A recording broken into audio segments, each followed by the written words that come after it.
Welcome, everyone, to this Friday. I hope you're all doing great. Let's just do some sound design today, because my brain is a bit tired, or I'm a bit tired, whatever you want to call it. I just want to make some sounds and see what happens. Doesn't matter if it doesn't become like a tune or anything, let's just make a couple of sounds and we'll see where we go. Um,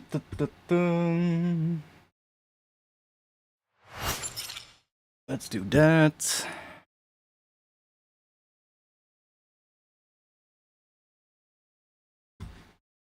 Okay. Let's just open up a current first.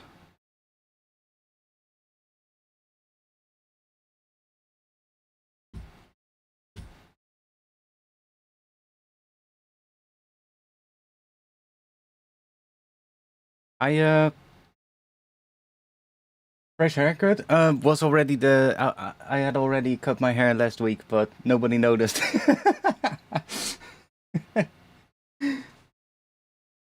It's already growing a bit, man. I might have to get the sides redone.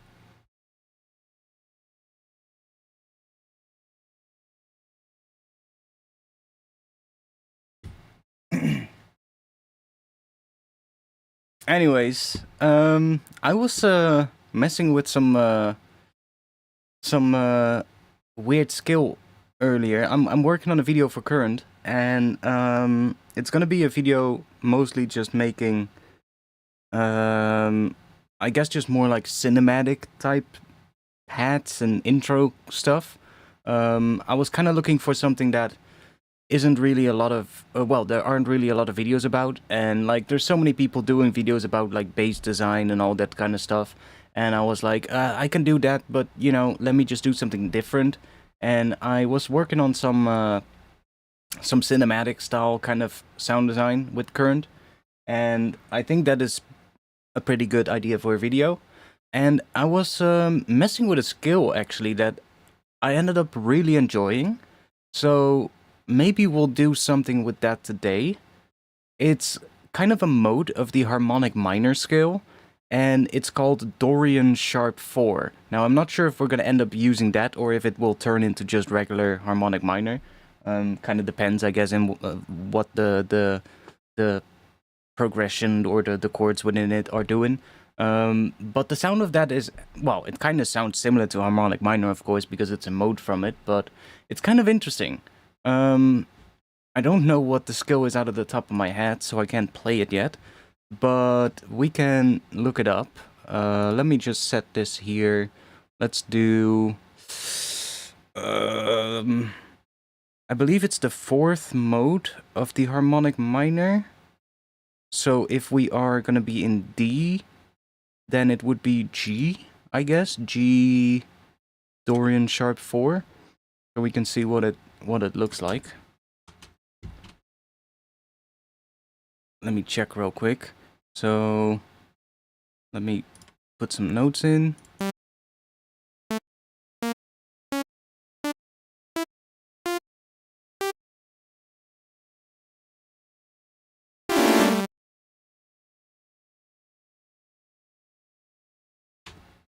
So the scale is kind of this. Oh, that's really slow. These are bars. I thought these were beats, but these are bars. One moment. Let's do that.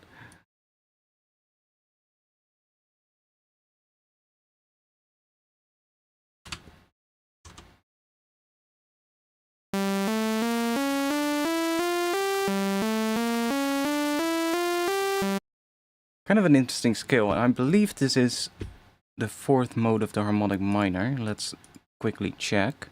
So harmonic minor, and then that would be D. Yeah. So it's the fourth mode of the harmonic minor scale, which is kind of interesting. That's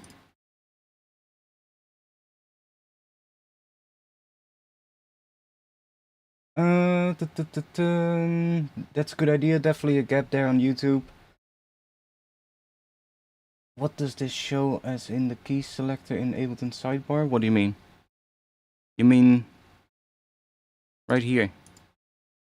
I mean, it's actually there, Dorian sharp 4, but it is the fourth mode of the harmonic minor scale. So if we are doing G Dorian sharp 4, it's kind of like, just like a regular Dorian scale, but then with the fourth raised one semitone, because this would be Dorian. Right? But then it's like that. Kind of interesting. But I was mostly just messing with some pads and like some chords within it. And that sounded really interesting. It had a really almost like a mysterious kind of sound when I started making some pads with it. So let's just see where we end up if we start doing that today. Is it C sharp Dorian? No, it's basically just if we are like if you would do regular Dorian, you would get that in the key of G. So if we switch this to G Dorian, you can see it's basically that. But then you just erase the fourth up one semitone and you get a Dorian sharp 4. Now let's make some chords. This is 8 bars, should be enough. Maybe, oh yeah, let's just do that.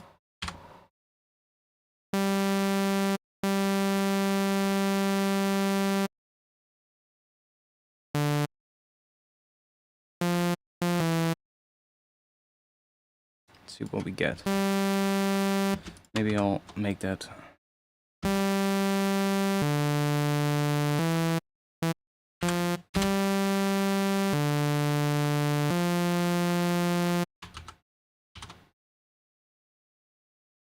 And let's open up current, and let's just create a little bit of I guess, a bit of a pad here. So I'm gonna go with the granular thing. That's usually nice. And let's just go to sounds, samples. And I was messing with it in the video idea that I was working on. And I was actually just using a sound that has a chord in it, like a minor chord. And that will mean that we get maybe some notes within the pad that are not necessarily in this scale, but that should be fine. So let's just go and find the minor tag here. So we have minor. And then let's just shuffle that for good measure. And see if we can find a cool sound here. Something like a pad, maybe. Something more.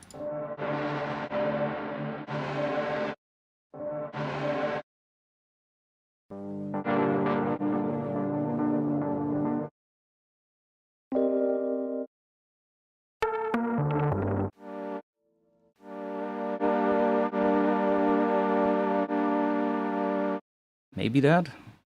Or let me check what we have in here. If I go to my favorites folder.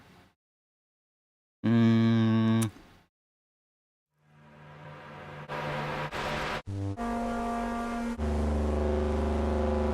bit bassy.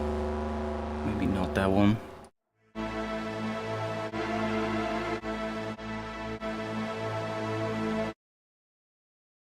Could try that one.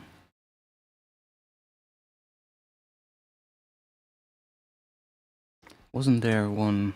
Let's search for this. Yeah.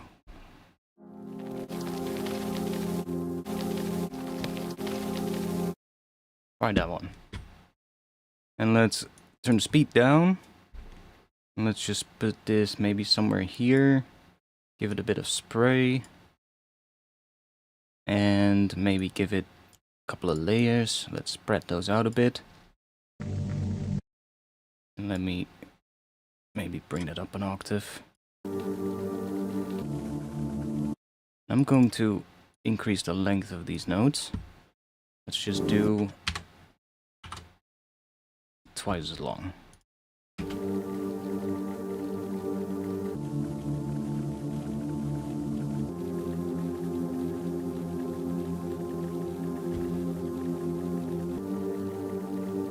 That already sounds kind of cool.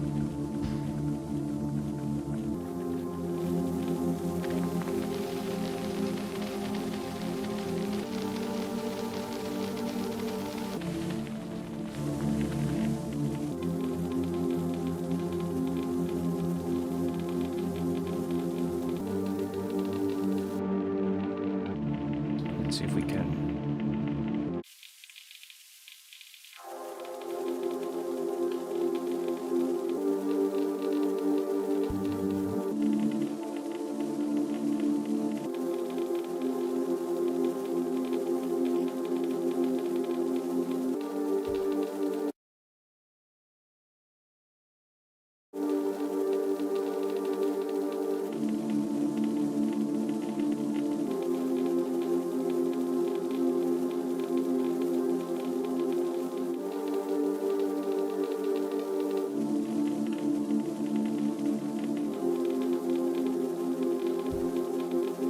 Now,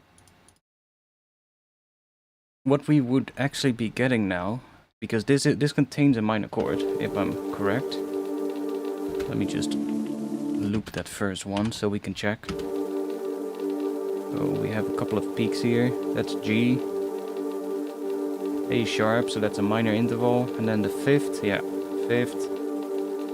We get G, and here we also get an A, so we kind of get a minor at 9, I guess.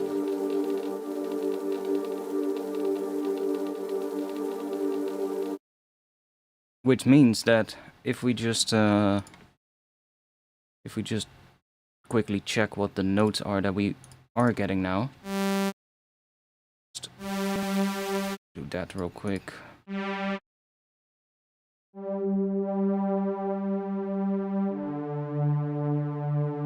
So what we're kind of getting is this. That fits the scale. That fits the scale as well. That doesn't. But it kind of sounds cool. See, we're getting this now at the end there, so that doesn't fit. But does this fit in harmonic minor?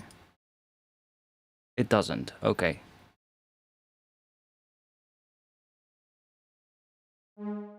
But is that one... What does it fit?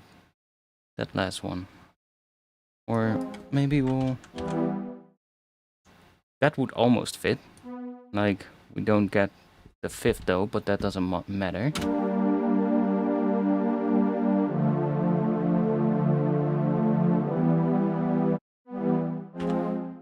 I kind of like this sound.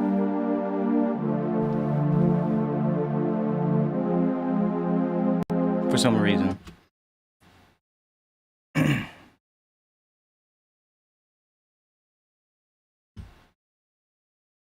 But let's just stick with it.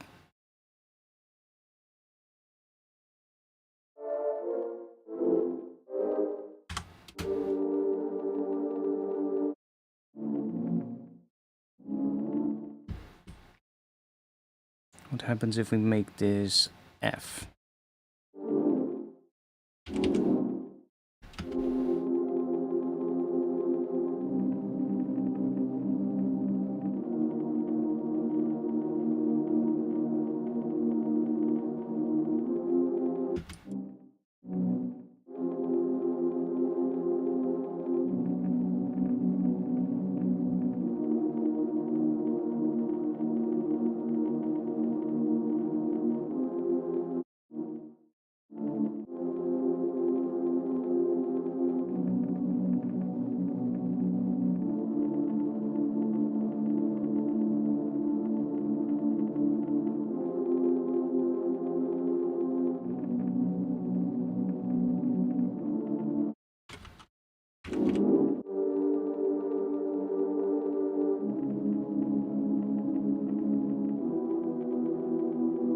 And that sounds kind of cool.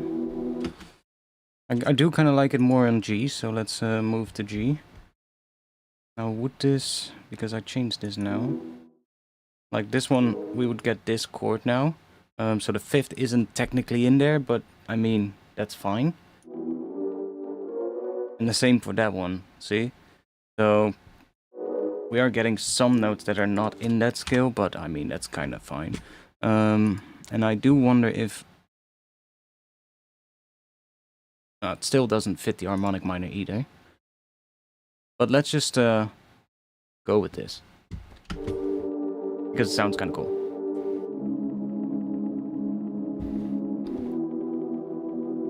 And we can do both that and that.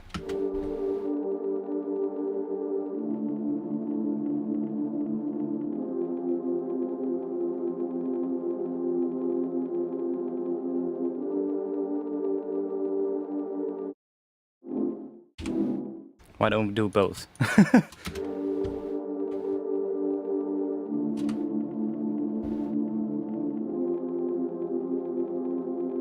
Typical sound in Atmos DnB. Yeah, one thing that this is a technique that is actually very common in film music as well, is where you just make all the chords minor, even though they might want to be major according to the scale.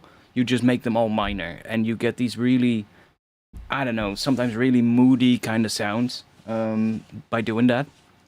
And you can get away with that pretty easily.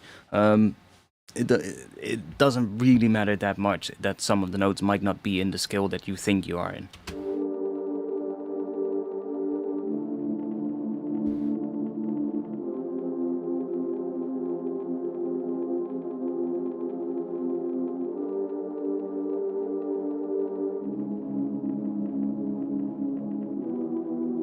See?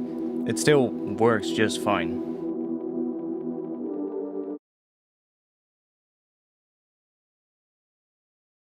So let's see what happens if we add a bit of an oscillator to it.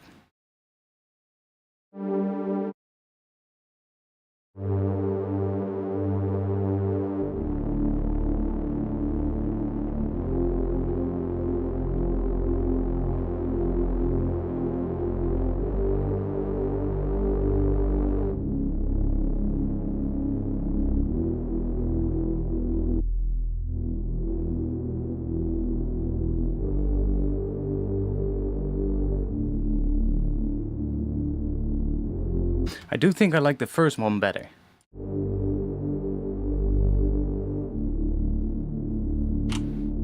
Oh.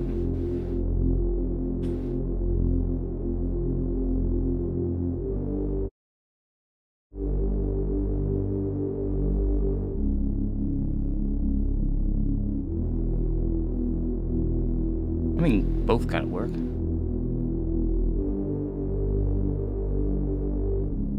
This one, though, goes a bit low on that note, I think. Which sounds a bit better here.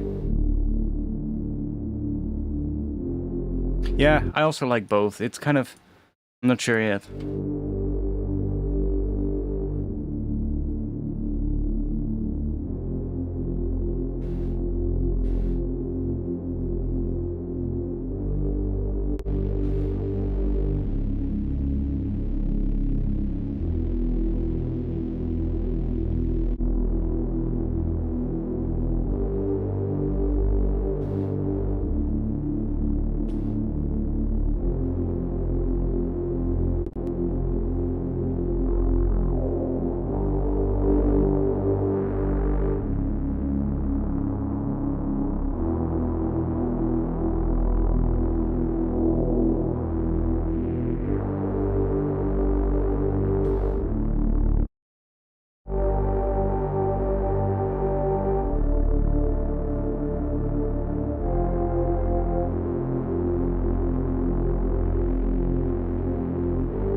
Let's see, do we have monophonic? Let's see if we can find something that we can turn into a lead or a melody kind of thing.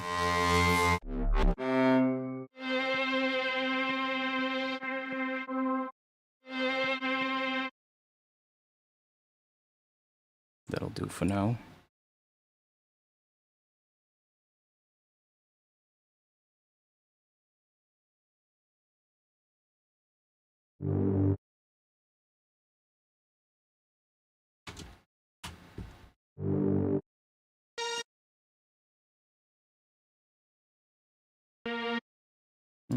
Maybe a bit of a different sound. Don't like this one.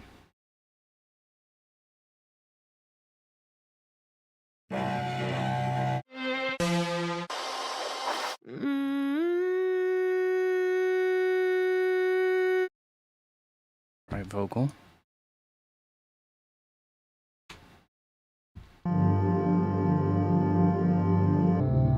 Might have to tune that. Yeah, see, it's not in tune.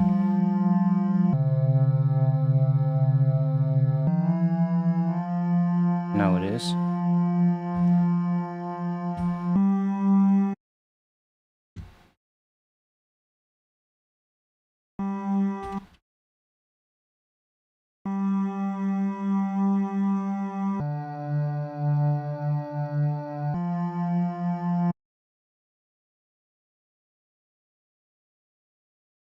Let's give it a bit of a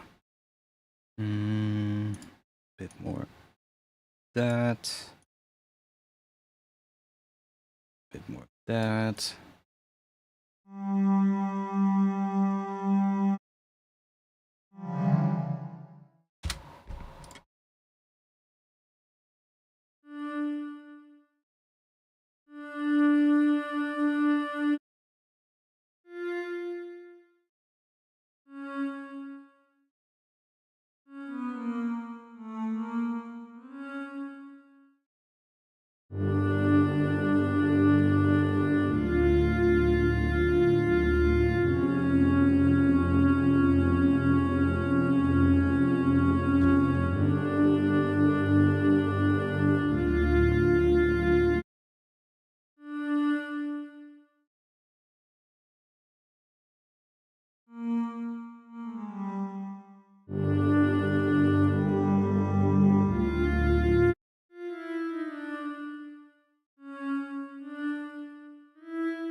I mean, we're getting that one, I believe.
This is how long?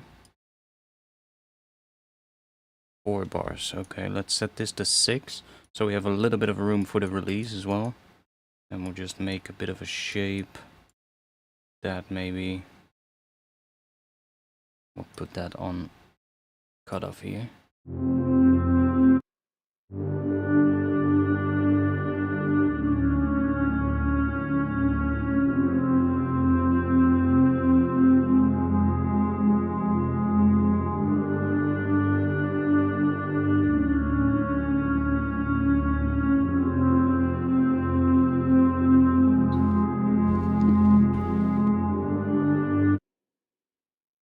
Let me quickly go here as well. Let's see what that one sounds like.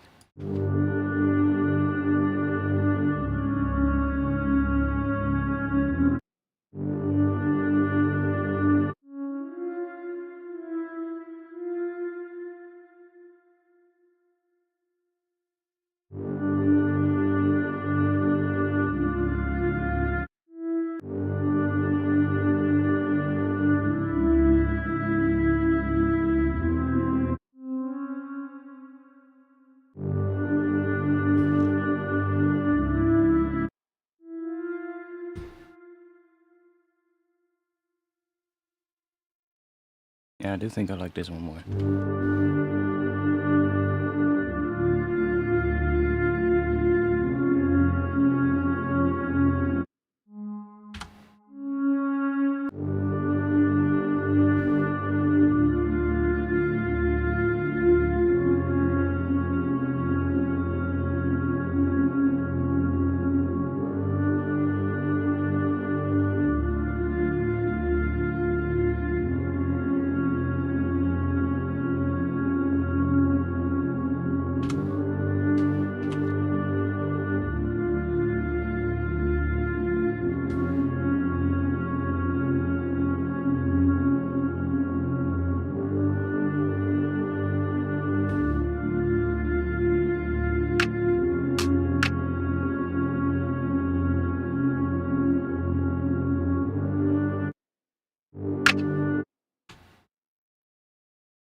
I don't know why I made this an audio, but it doesn't matter.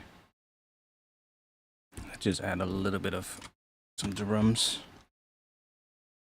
Turn the skill off here.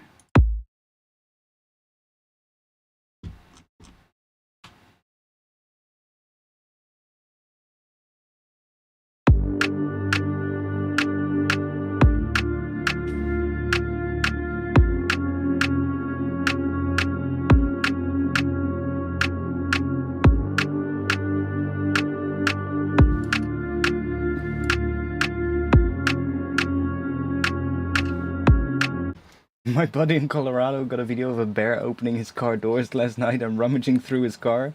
Holy shit. Holy shit. I hope he wasn't in the car.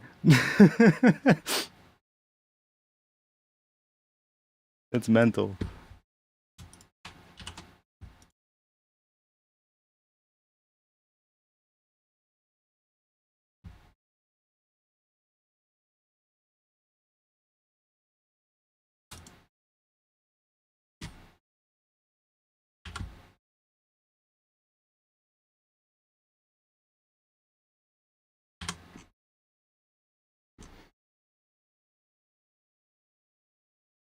I'm kind of wondering if the melody thing I made for the video works in this. Let me check.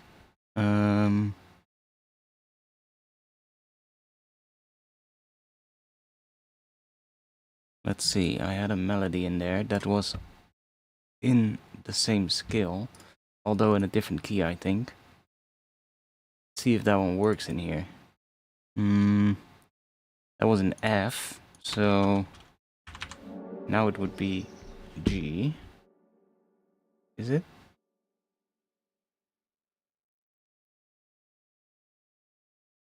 Yeah.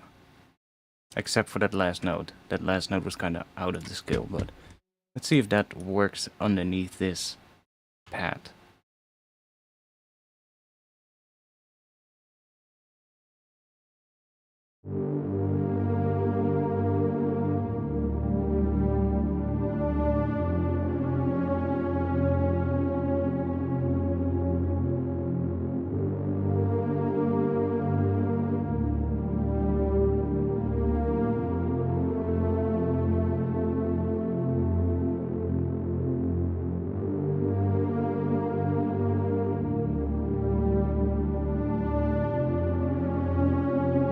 Kinda does.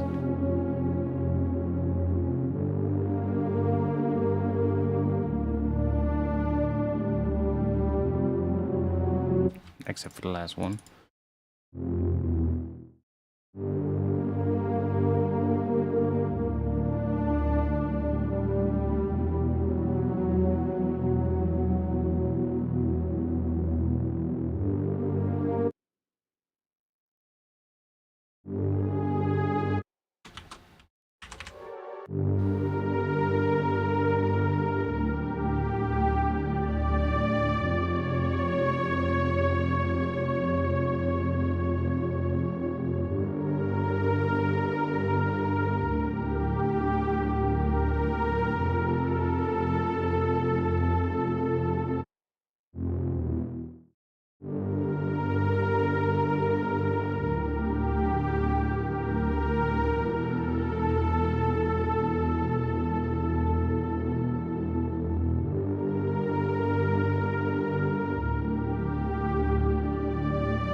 I mean, it kind of works.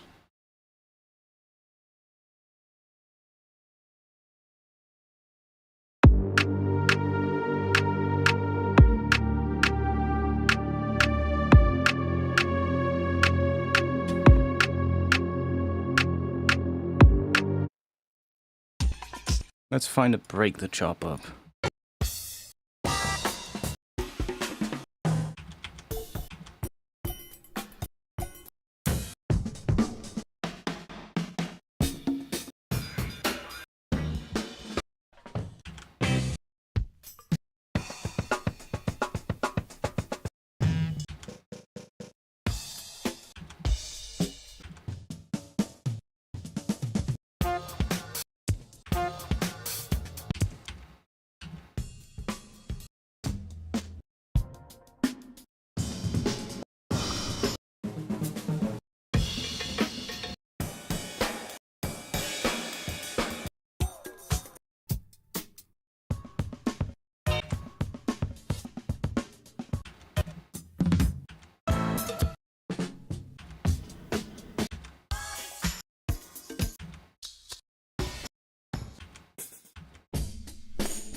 Wait, maybe I have something already.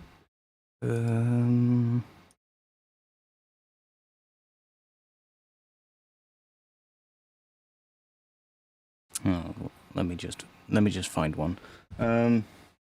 I'm gonna quickly mute the audio because I was going through that folder on a different stream and the whole stream got claimed. So one moment, let me find a break. Let me grab my headphones real quick so I can hear them properly.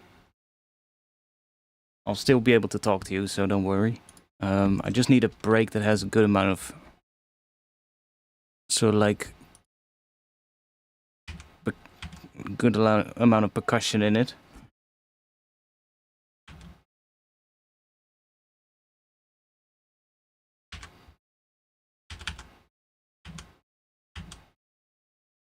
Like good amount of ghost hits.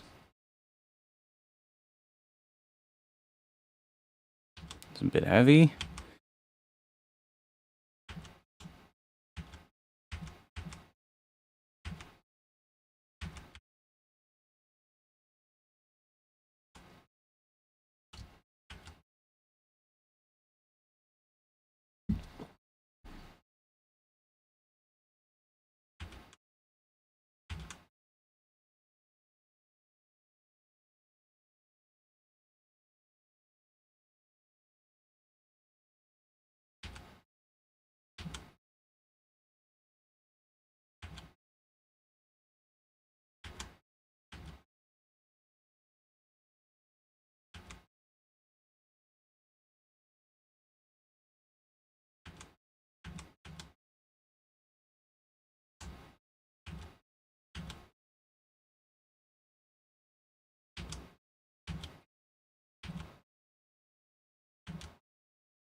Might try this one.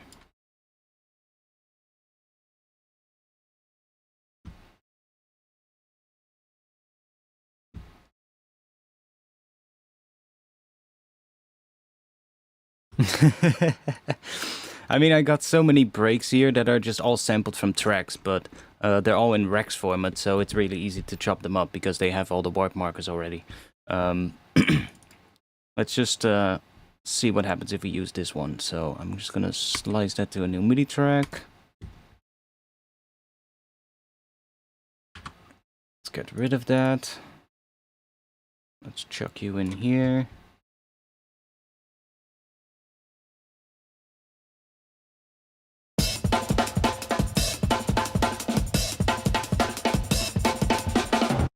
That's the break. At a much quicker tempo than what it normally is at, but that's the break. There's a couple of little hits here, but let's just quantize this whole thing.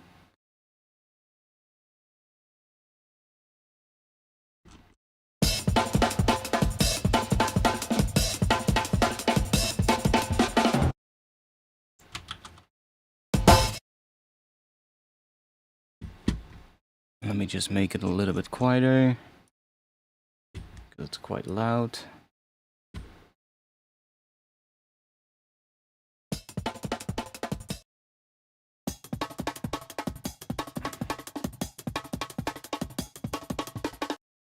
And let's make a bit of a pattern here.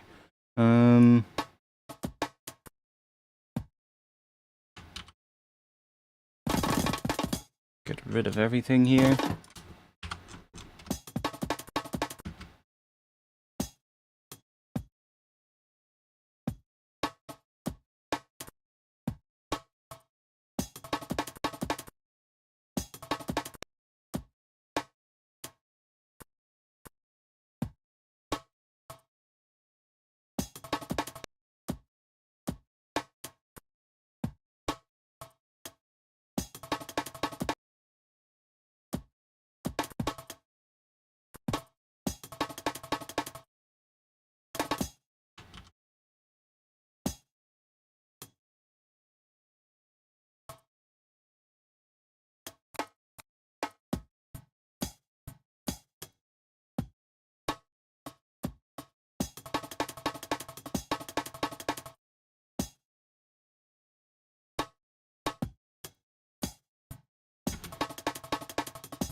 Let's see what happens if we start processing this thing.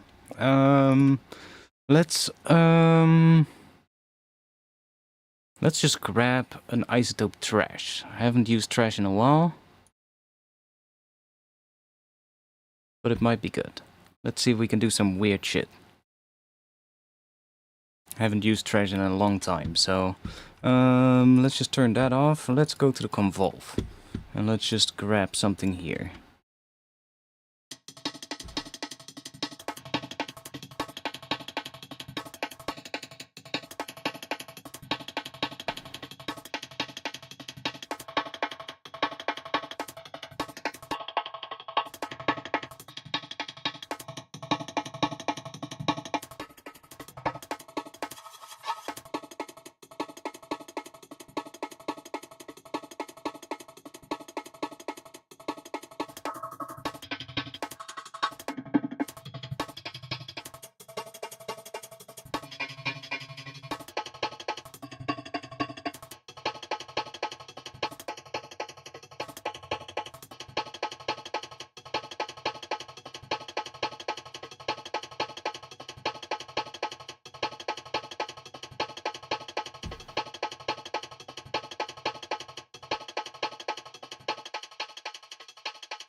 My bad.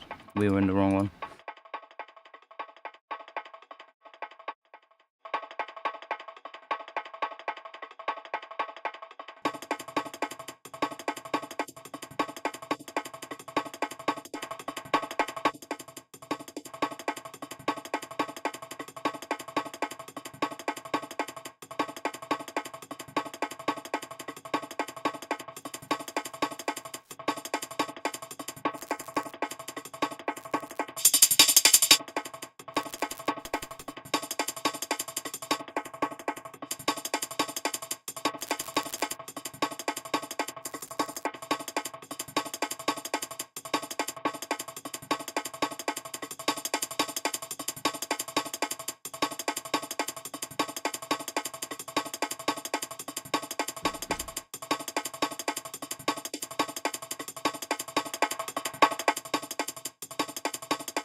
What happens if we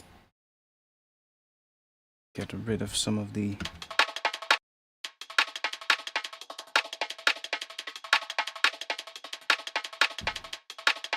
This one is just really loud at the moment, but that's fine.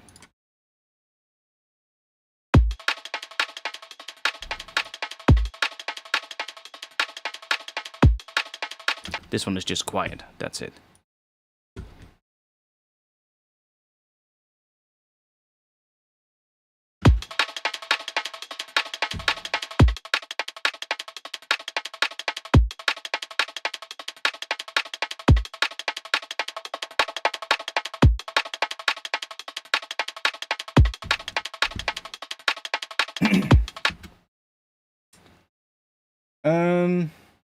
Yeah, it's absolutely shitty that you cannot.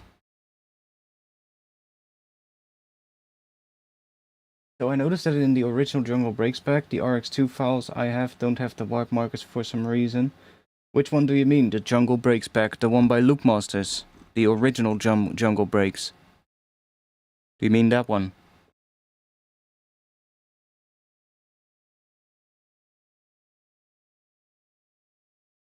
Or do you mean the what was the other one called?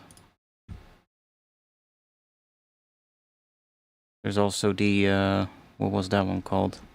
The really old school Jungle Breaks pack. Jungle 8999 breaks. That one. Like the original, the Loopmasters ones should have the warp markers in it.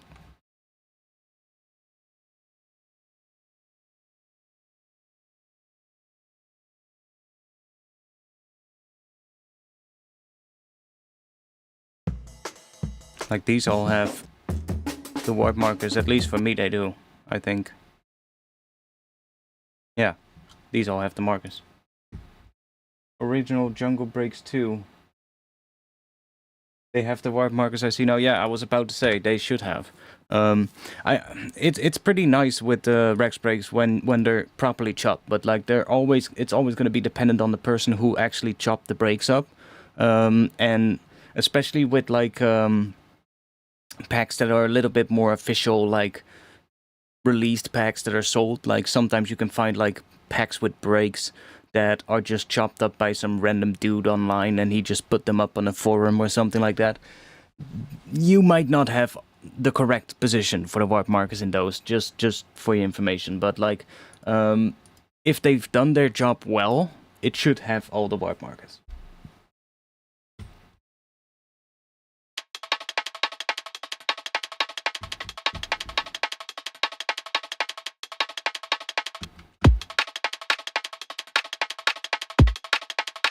Might grab a different clap, let's see. Let's just make a MIDI track for it so that it's easier to replace them.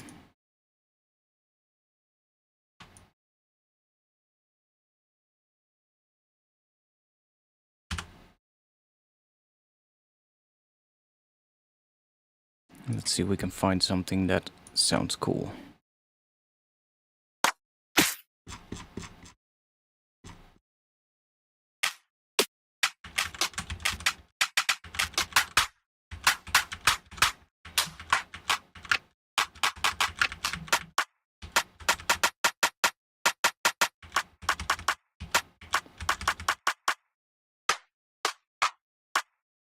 That one sounds kind of cool.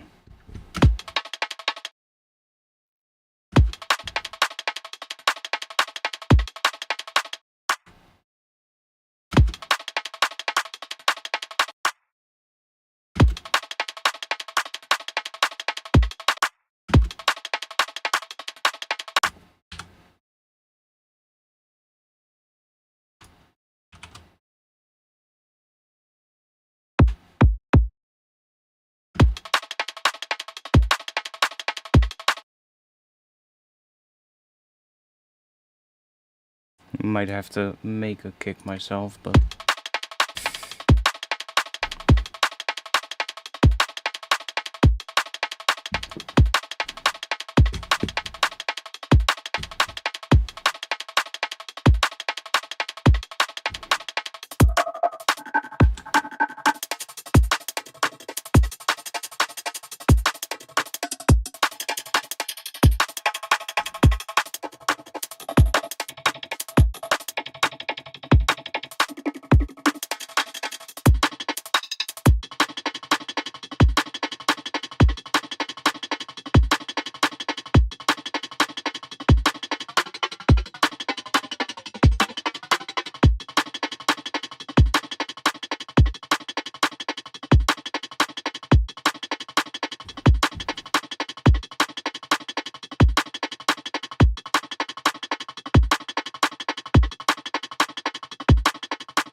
Oh, I have an idea. Let's put a soothe on here. And let's just crank that up.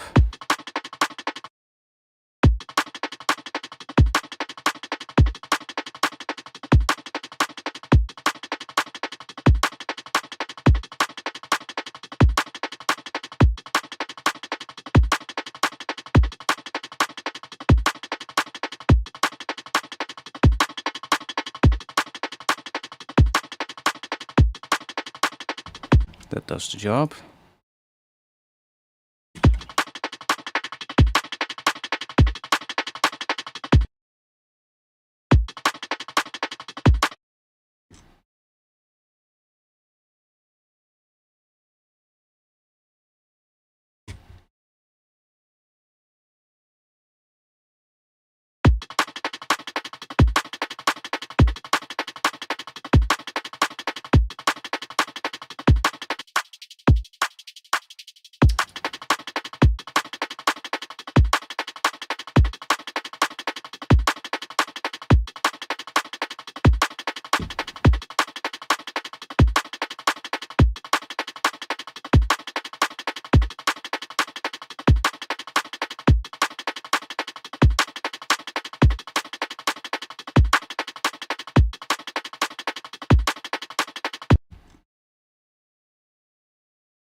Maybe I'll just layer this.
Just layer a couple of claps, make it sound a bit fuller. Let's see, let's try some extra processing here.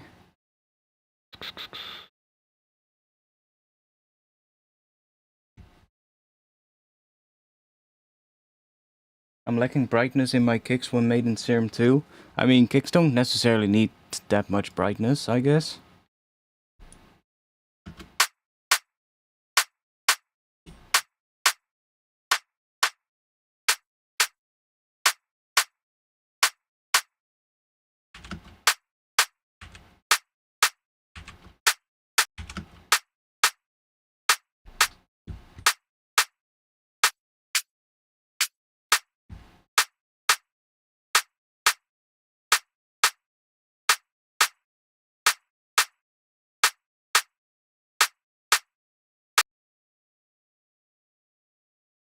How far should a kick go up in frequency for cutting through the mix? I mean, not even that much, to be honest. Most of the time, what's more important is that there's space in the mix for it to be heard, you know? Um, like if we just, I mean, we can make a kick instead of using this sample.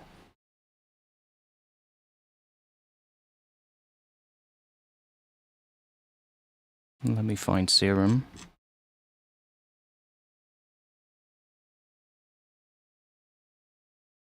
Holy shit, I just noticed there's a giant bird shit on my window. Fucking hell. What the fuck was that for bird? Holy shit. Jesus Christ, I'm gonna have to clean that tomorrow. I looked at my right and I just see a giant bird shit on my window. Oh, god damn it. Talking about birds, by the way, I was walking to the supermarket before the stream, and I was walking underneath this tree, and I heard a shit ton of birds, and they weren't crows, they were what are these things called in English? I believe jackdaw. I believe that's what they're called. Like, usually the ones out here near my house are really chill. I'll give them some like bird seeds and shit, and they're just chill. Dude, I was walking to the supermarket, and really close to the supermarket on the other side of town, there was like this one tree, and I'm walking on it near the tree, or at least I'm walking towards it, and I hear a shit ton of them, and I look up and I see them all like flying around, like at least like maybe 50 or 70 or something, and like they're making a shit ton of noise. And I walk underneath the tree, and they're literally just coming down like this, like right over my head. I'm like, what the fuck are you doing? I believe they were jackdaws. Let me check. I always forget what the name of those birds are in English. Yeah, definitely. These ones. These little ones. It's like a little crow, basically. And usually they're pretty chill. Like the ones out here near my house, they just eat out of my hand if I give them some birdseed. But these ones, holy shit, they were aggressive as fuck. They were like swooping over my head and shit. I was like, they didn't hit me though, but they were coming really close, making like a shit ton of noise. So I maybe there's a nest or something, I don't know. But like, holy shit, I was like, what the fuck are you doing? Get the fuck away from me. I was like, you're not getting anything. I mean, I had some like nuts in like peanuts in my pocket. I was like, normally I give them something, but these ones I was like, no, you're not getting anything. Get the hell out of here. Greckles? What are greckles? Is that also a corvid? No, it's not. I never seen these here. No. They look fucking awesome. Holy shit. It's like a pearl colored bird. It's like those weird paint colors on cars you sometimes see, where when you look at the car from a different angle, it changes color. They're horrid. Really? They look cool. No, we get a ton of jackdaws. Like these, we get a lot of them. I guess what is it? The Eurasian jackdaw. Yeah, we get a ton of these. Western jackdaw, whatever it's called. We also get a lot of crows. And I have these. I always forget what these are called. Let me check. We have a ton of these. Let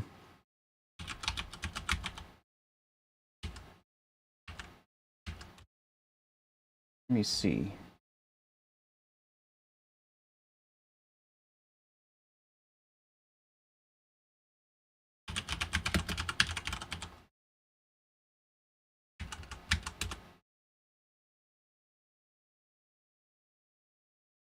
Which is weird because they're not like birds that we would normally get here, but we have a lot of them.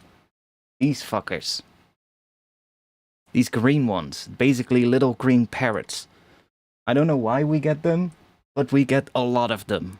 And they're like flying straight over cars and shit. Like, they're absolute maniacs. They make so much noise. And there's like hundreds of them in trees sometimes. Like, there'll be like a couple of hundred in one tree. And they're so fucking loud. They make a lot of fucking noise.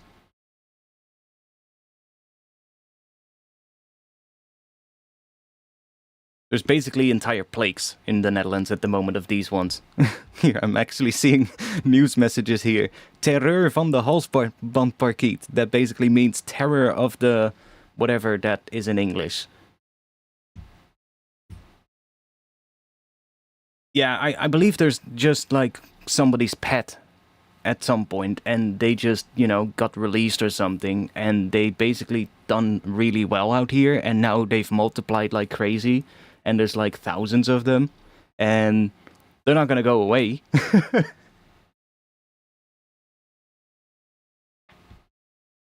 I don't know what these things are called in English.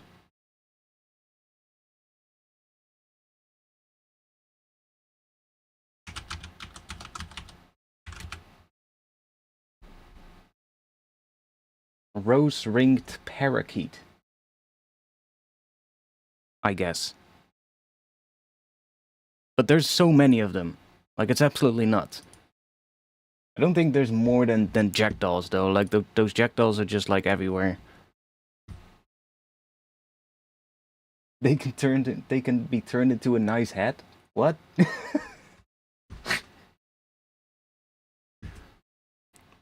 And we get a lot of magpies. Magpies are chill. There's a magpie nest actually behind my house, so that's why I usually have some like peanuts in my pocket. And those are chill. Good insect hunters, so they take care of all the insects. Yeah, those were lost and reproduced. Yeah, I guess so, because like it's only been like maybe the last 10 years or so that we've been seeing a lot of them, and like every year it's just more and more of them. Like when I was younger, we wouldn't have those at all. Yeah, pigeons, of course, we do get pigeons as well, but you know, like we had one, like we had some really tiny birds as well.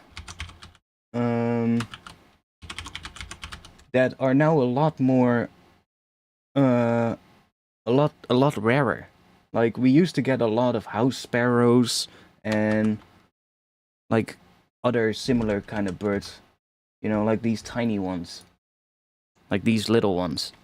We would get a lot of those, but at least when I was younger. But now I hardly see them. Like every once in a while you see one, but it's basically as if like the jackdaws and the crows and all that just took over. And these are like very, well, at least not that many that I see anymore. It's weird. We do get a lot of pigeons as well, though, but pigeons are fucking annoying. Flying rats. And we get a ton of seagulls, of course, because we're pretty close to the coast, and those are absolute bastards. Those are like maybe the worst.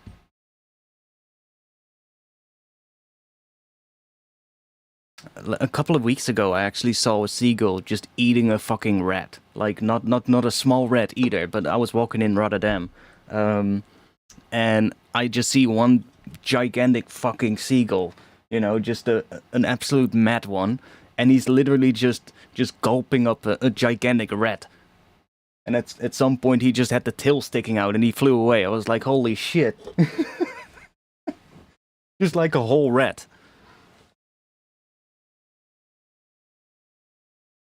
Because we also have a bit of a rat problem in Rotterdam. Not out where I live, but especially in the south of Rotterdam. Because everybody just throws their trash on the street. It's just like, it's become a bit crazy out there. And it attracts a ton of rats. But holy shit, I'm just looking, I'm like, what the fuck is that seagull doing? And I walk closer and I'm like, is he eating a fucking rat? And he did. he just ate it. Just straight up. I was like, holy shit.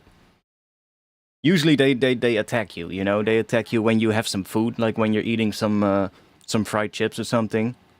Like some fries. They'll just come grab it straight out of your hand.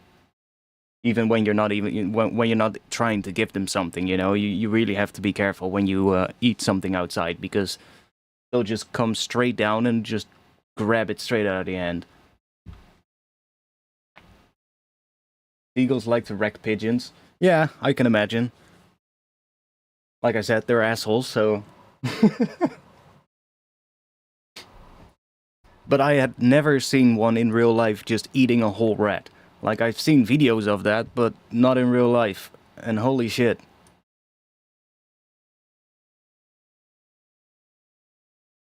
Yeah, exactly. They just dive bomb. Like, if you're eating, like, you buy a sandwich and you're just trying to eat your sandwich outside, and they'll just come straight down and just grab it.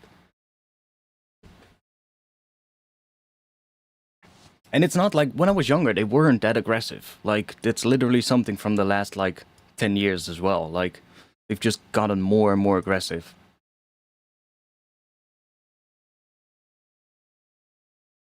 Luckily, the ones out here are kind of chill, though. But yeah, if you go to Rotterdam, to like the downtown area or like more into the city, you'll get some pretty nasty ones.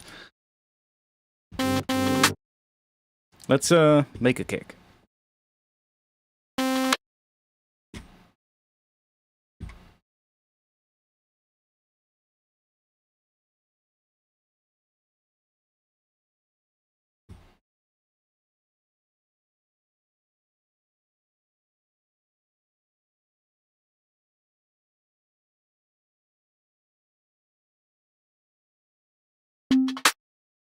So if we are in the key of, I guess, G or D, doesn't matter.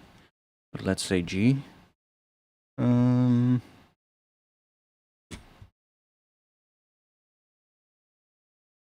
Let's move this to something. That would be G.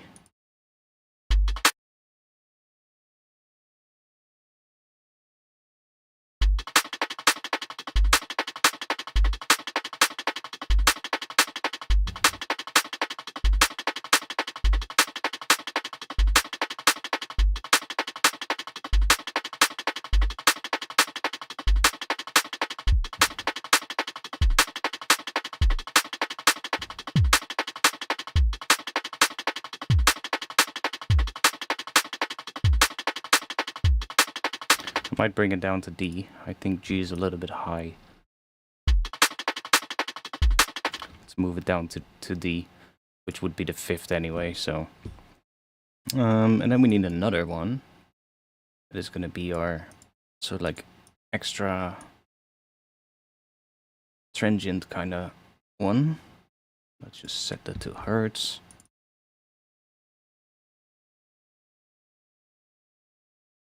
Drop that on here as well. And let's do the main tuning.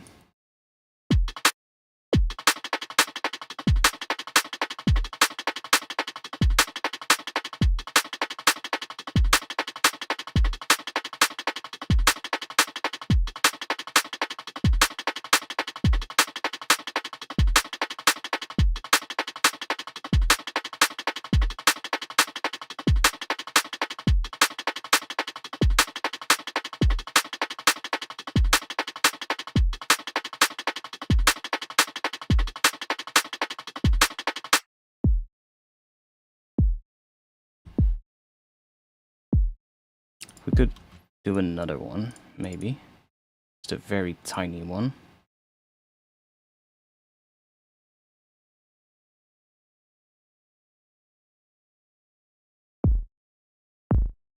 Oh, put that to envelope. See, that's usually what I'll use for like the first part, to just make it cut through the mix. Just have like a really short envelope, and just add that on the start, just to kind of on the pitch, just to kind of, I guess, just emphasize the first transient. Right? You can, otherwise it'll be like that. Just to emphasize that a little bit, but other than that, I don't think it needs much more.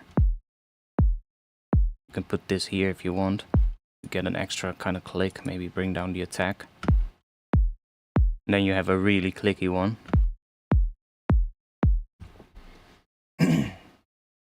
Yo, Eris. can stick around, so have a great stream. I'll do my best, like usual.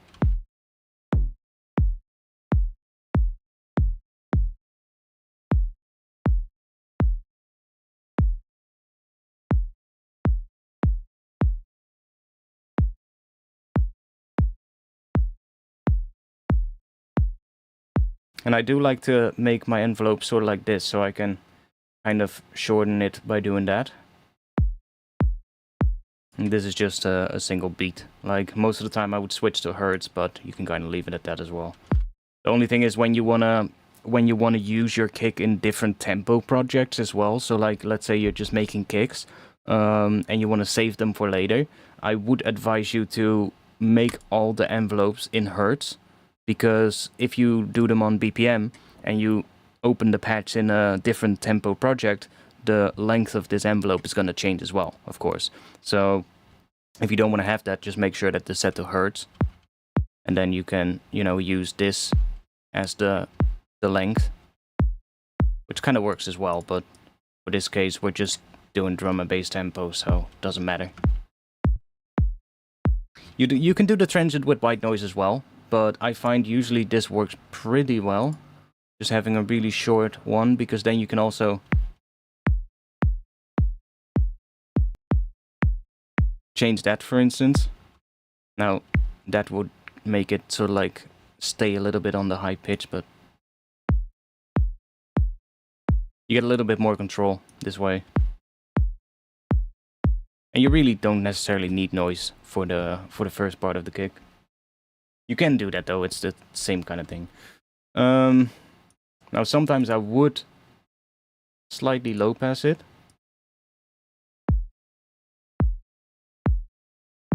Just to kind of blend it back in a little bit and tame it down a bit. Because sometimes that click can get pretty nasty, or just a bit too much, but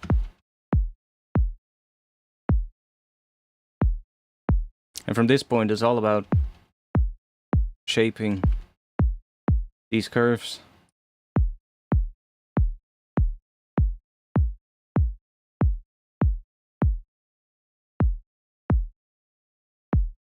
But that's a pretty decent kick.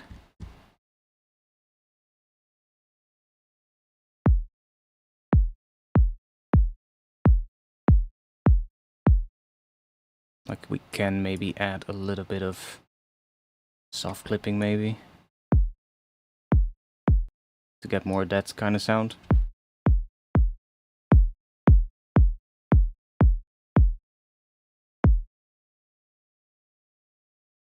Maybe mix it in.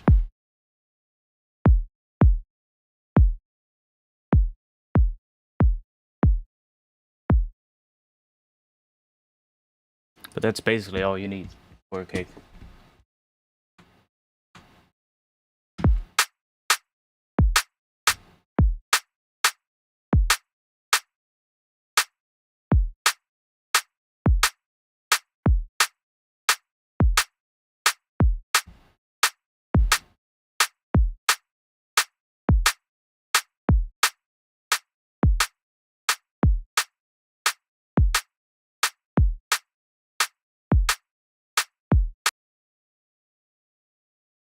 Can just increase the level of this one a bit.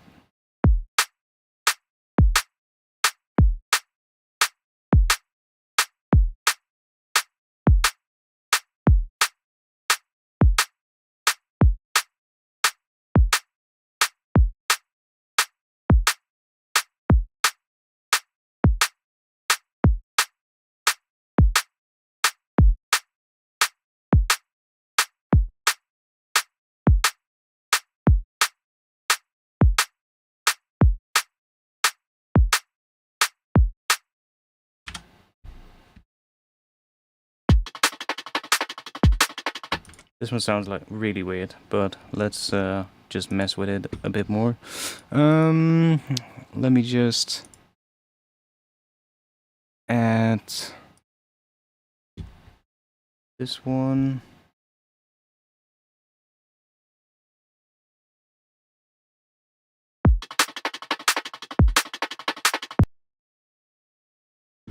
Oh yeah, we had a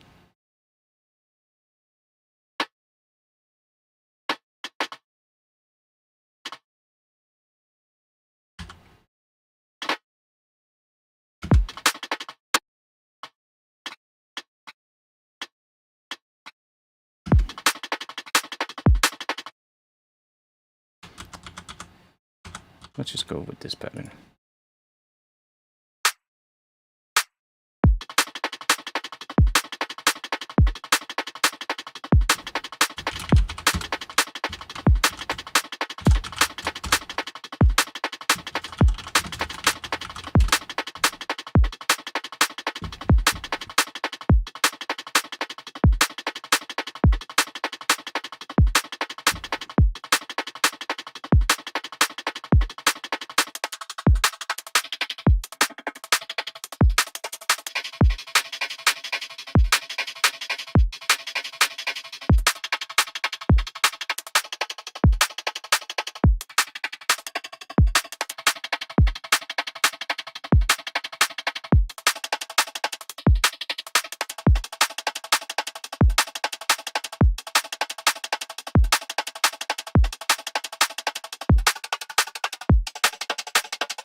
That's the one annoying thing by the isotope plugins. When you have the window highlighted, your spacebar stops working.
What if we swap this one out for that one? And set this to here. And let's just do that as well. It's a lot cleaner.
What can we try on this break? Let's see. Let's shift this around, see what we get.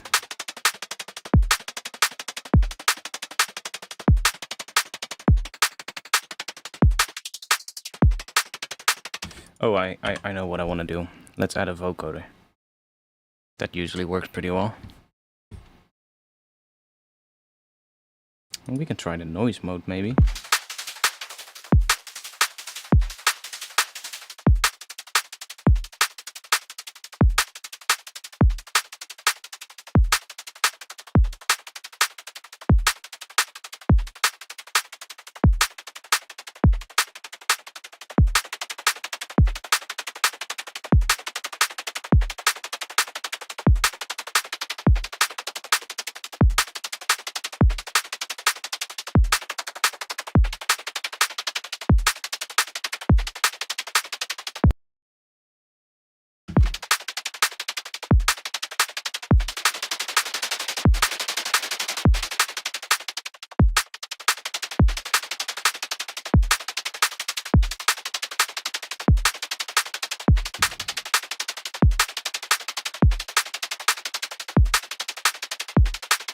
Makes it really wide, but the other thing we could go for is the modulator mode. Which then we definitely want to crank this down a bit. Bring that up. Maybe use enhance.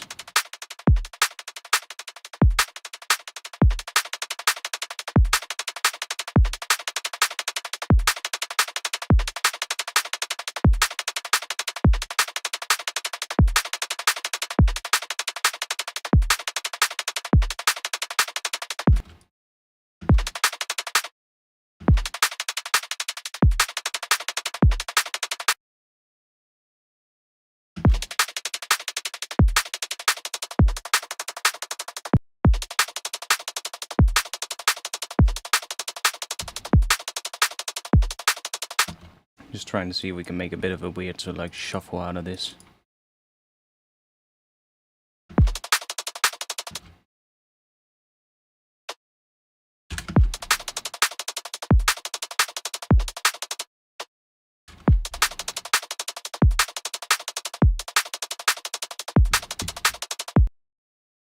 Which it's kind of doing right now. We could try mess with the kick a bit. So, for instance, if we put some subtle high pass on the kick, not up there, but somewhere here, it's kind of decreasing the sub in the kick, but then we can get away with more sort of like distortion on top of it, like maybe some overdrive, and then we have to mess with this because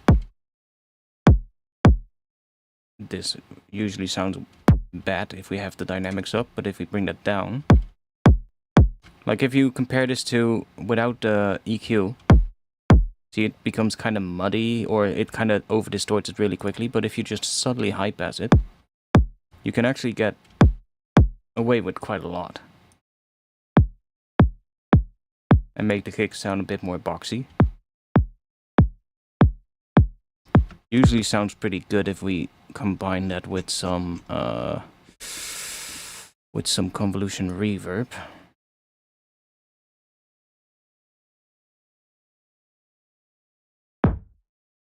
Not stereo though.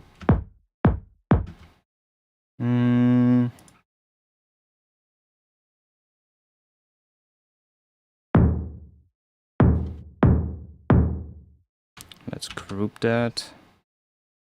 Make another chain. And then let's just crank this up to 100%. Maybe get this EQ off. And then we want to bring that down a bit. And we can, we can use this EQ, but just turn off the high pass. And then use the low pass here.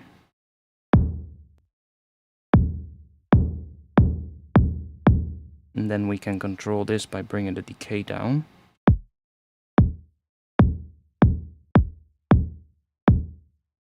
Bring the attack up a little bit maybe. Maybe change the size.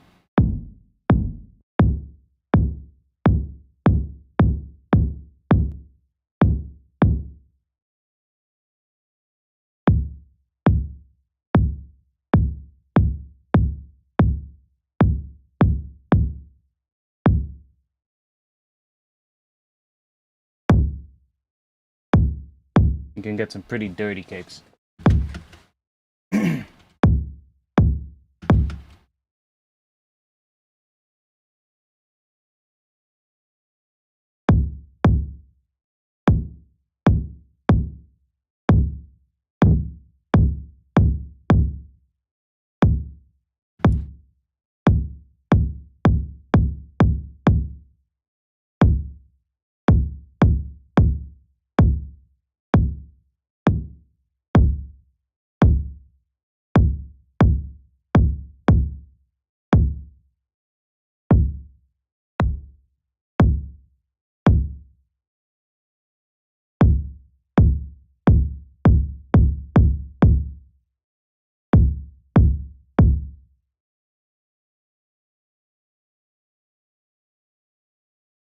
Okay, so that is ringing out around a D.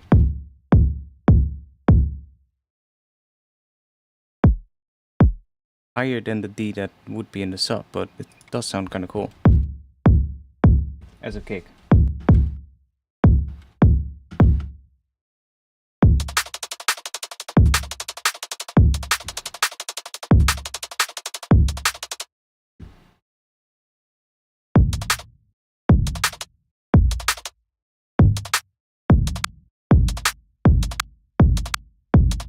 And we could also just high pass this again. We just get the sort of like the harmonics of it and not the sub.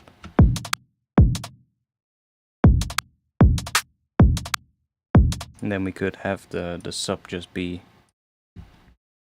Let's see if this works.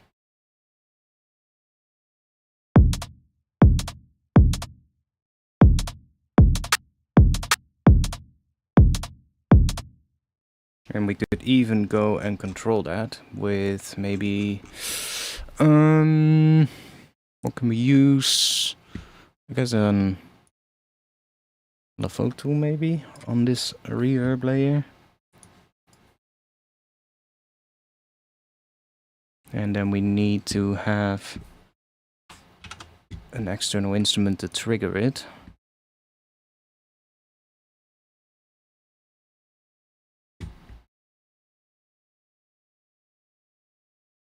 Into the LFO tool.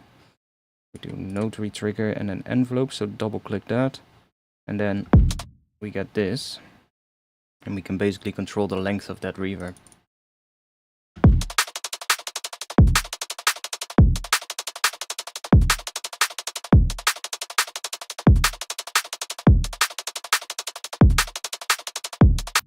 Or even make it come up after the first transient.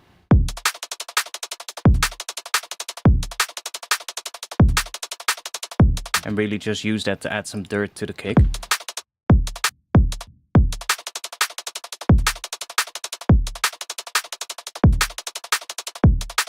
And now we can actually do a lot here.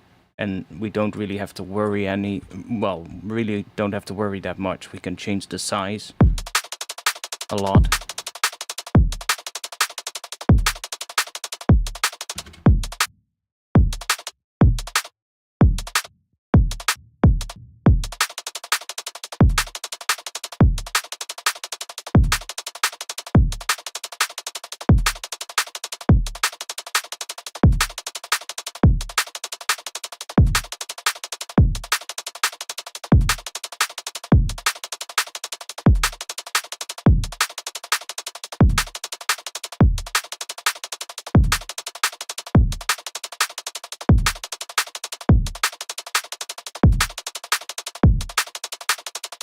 Maybe try out a different impulse. Maybe we'll back this down a bit.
Let's take this one out of there, out of the pad. We just have the pad itself. Oh, wait. That low pass was actually doing something.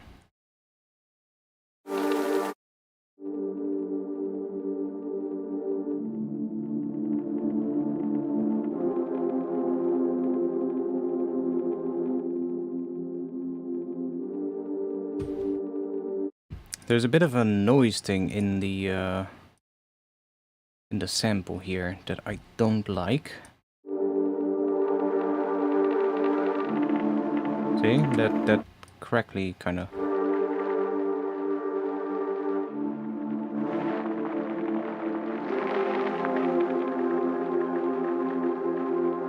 Maybe we'll try finding a different pad. That also plays a minor chord, of course, so we keep this on minor.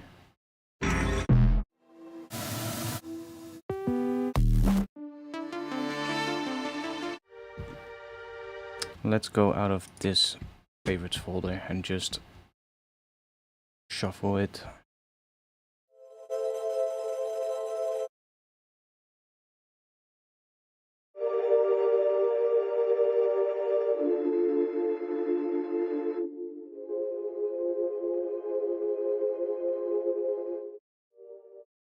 We can make that move a little bit. Let's do 6 bars. That.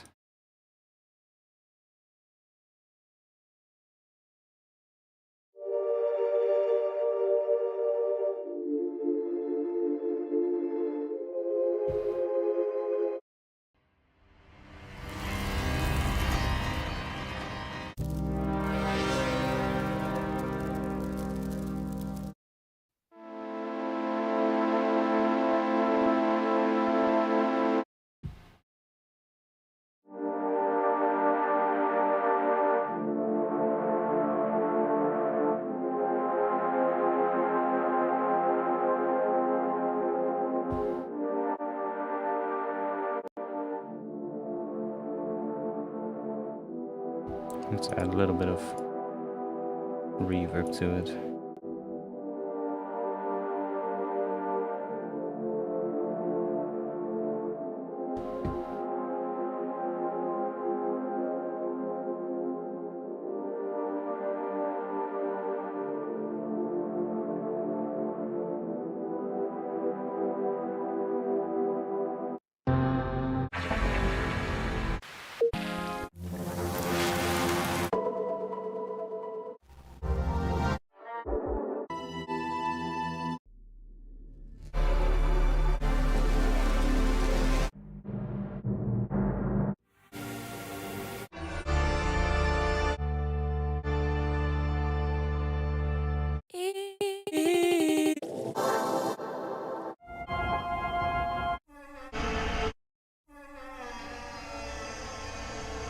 It's a weird sound. Happens if we use that first part.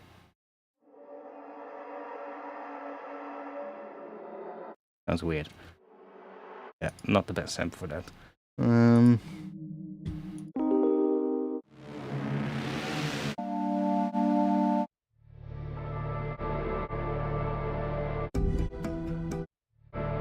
I mean, we are high passing it anyway, so we could try the ones with bass as well.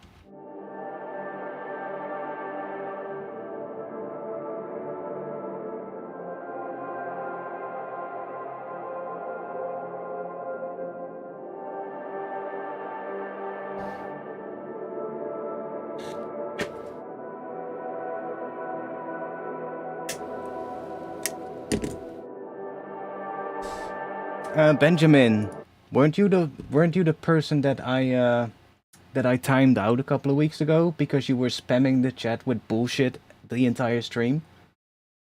I think it was. If you keep doing it, I'm just gonna give you a fucking ban. Let me just tell you.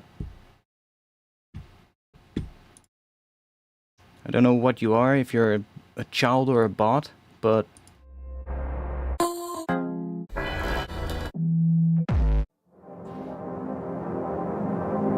Yeah, that's me. Okay.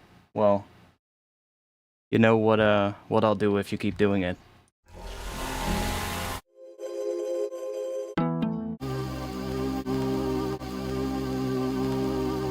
That one also has a bit of crackle, but not like the one that the other sample has, so...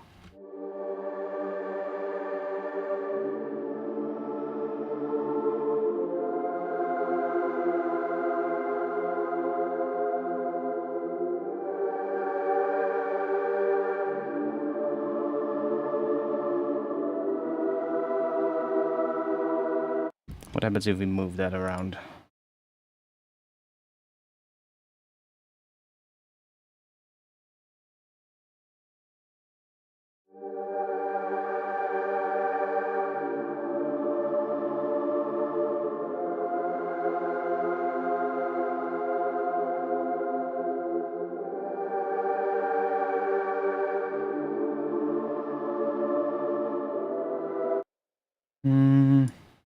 Maybe we'll make it slower. Let's see what happens if we put that on the fine tune a little bit.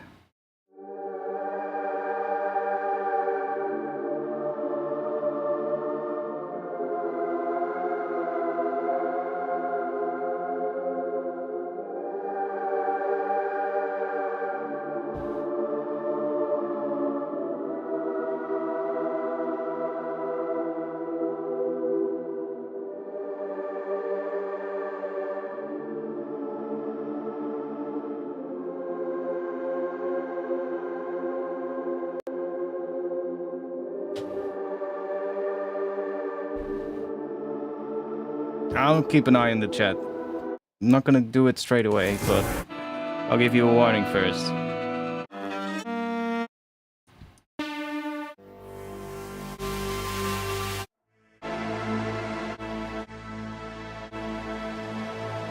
It's a really big sounding pad, but could also be fun.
The hell happens if we use that?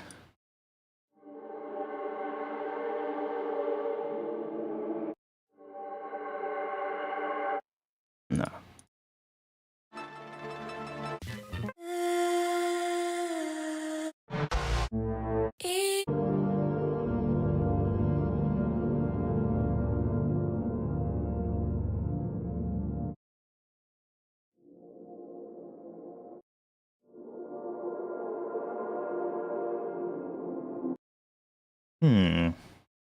The one that we had sounded the best up until now.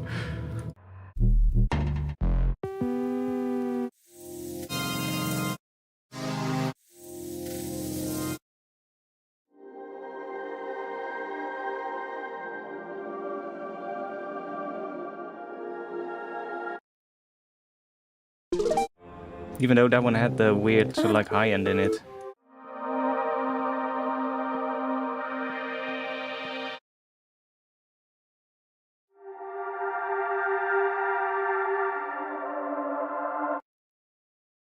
Might have to just go with that one.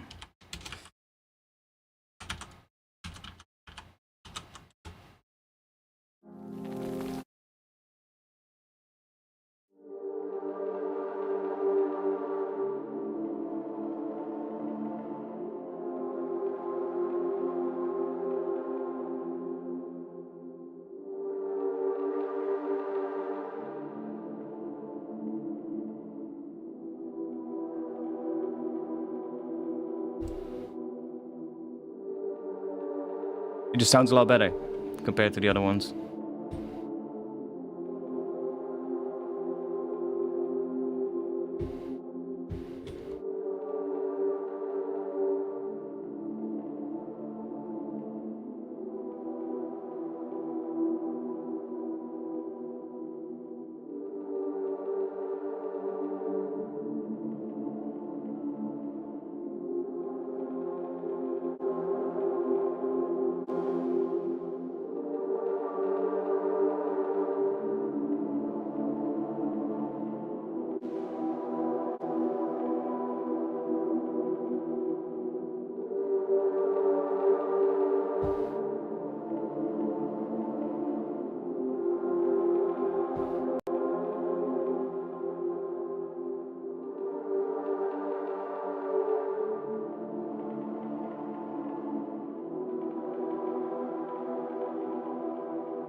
Oh, my bad.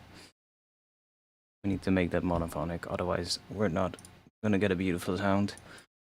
Let's give it a bit of glide.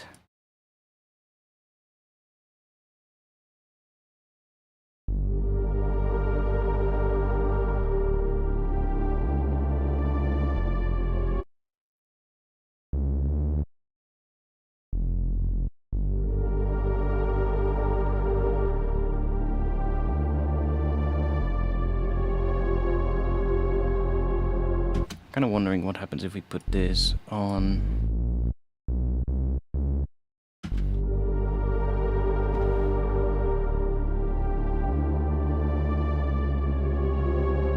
That's kind of cool.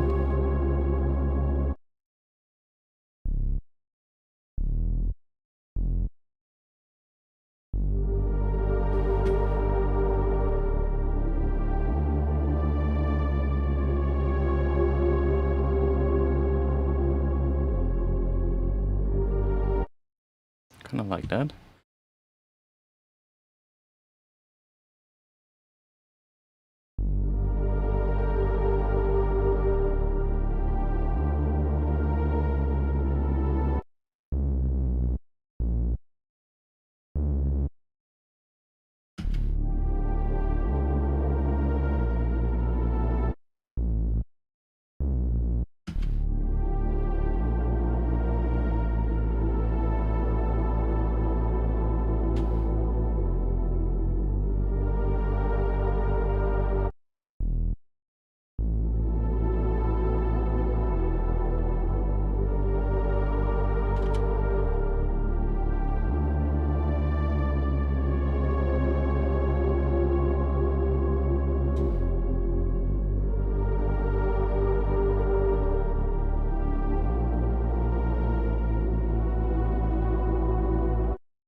At this point, I have no clue what scale we're in.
I mean, those bass notes do work with the chords above it.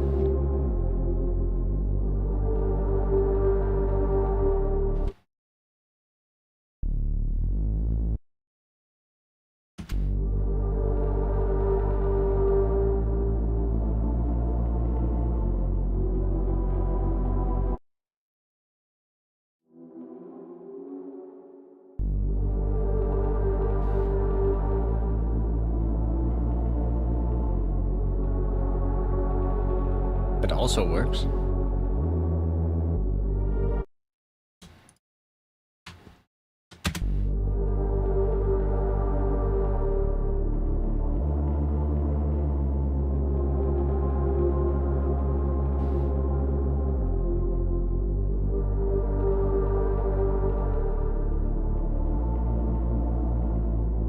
Now we get like four semitones, I believe, that are within here. Like if we just turn this off, we get G, F sharp, F, and E in the progression. That's kind of interesting.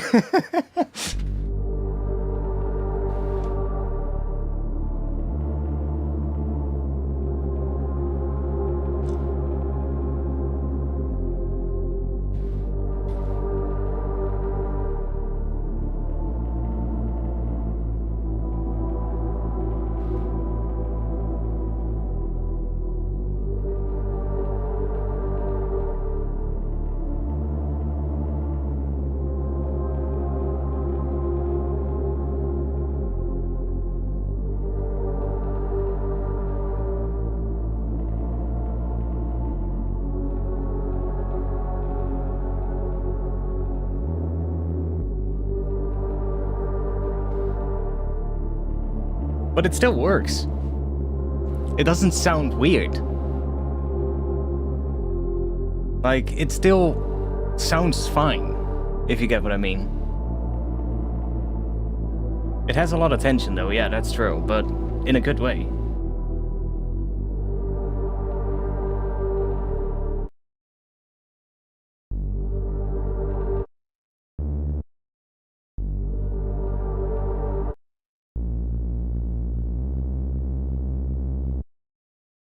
Like, I'm also hearing another sort of like thing. Let me check that real quick. I'm just gonna do this.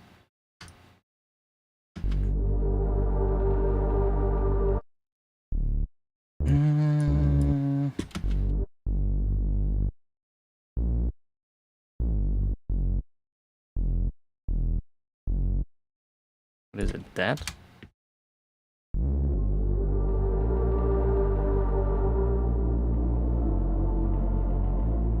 No.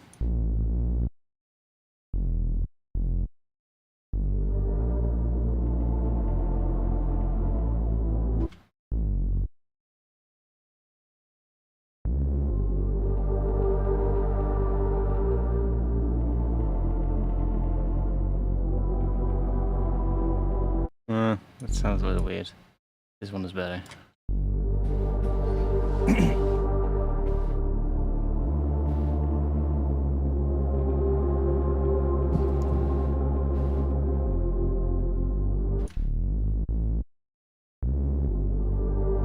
And make that the same as here.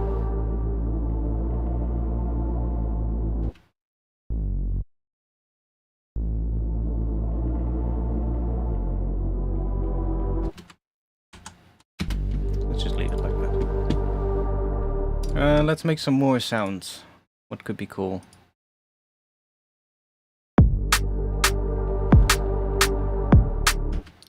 And let me... I'm just gonna go and...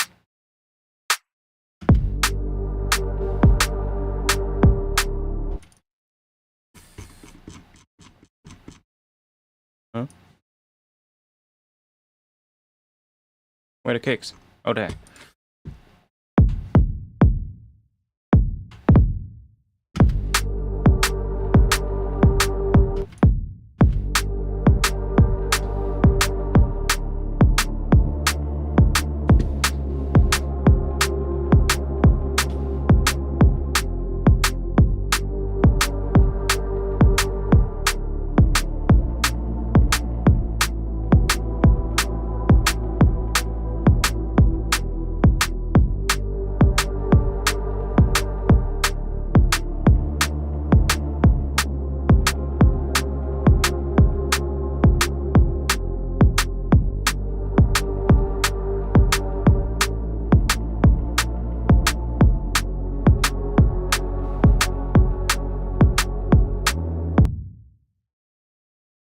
We're gonna use this break that we chopped up, or are we just gonna grab something else? If we are gonna use this, we're gonna have to change the pattern. Let me just do this. Remove these two. Let's just move this to here. And do that. And then we just need...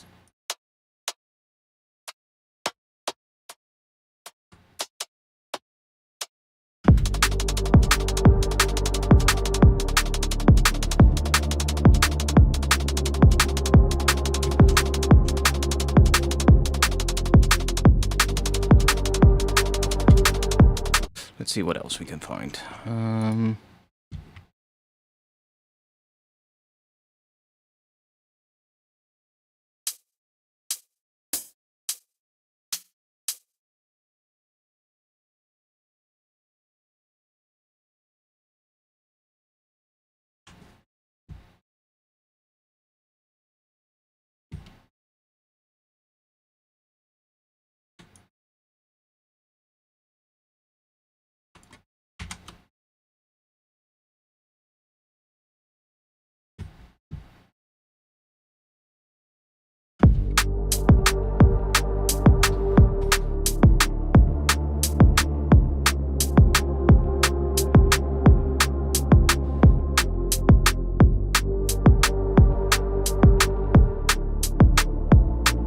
How's the weather out here? It's actually sunny. Like, it's pretty sunny, but it's pretty cold at the same time. Like, when you look outside from inside, you're like, it's shorts weather. But then you go outside and you're like, oh no, it's not shorts weather at all. I had that a couple of times this week actually, when I was like, I woke up and I'm like, oh, it's pretty nice out from the looks of it. I put on my shorts and I step out the door and I'm like, oh boy, let me not go do that. Let me put on some actual pants because it's fucking shit. The wind is coming from the north, so it's like a really cold wind.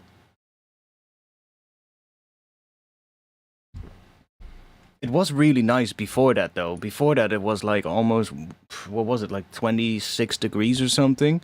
It was really nice. And then suddenly the wind changed direction, and it's ever since it's been pretty damn cold.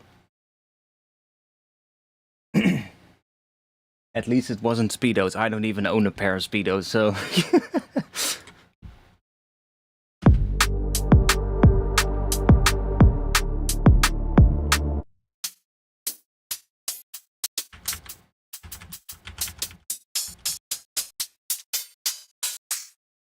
Let me group this. Not in an instrument rack, let me group this in a drum rack.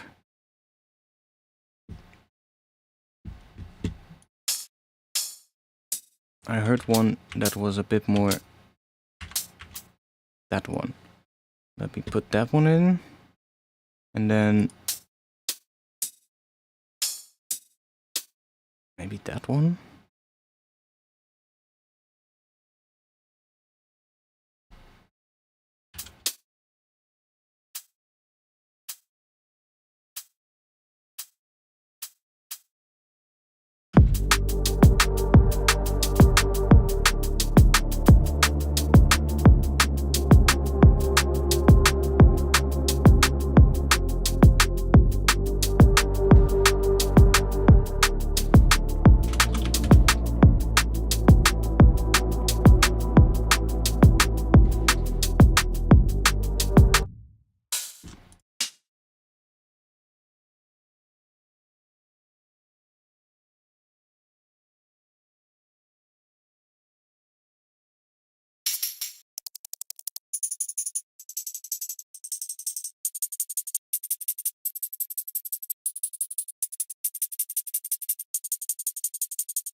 That doesn't work in this pattern, obviously.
I have a strong feeling that Benjamin is just a fucking bot, honestly.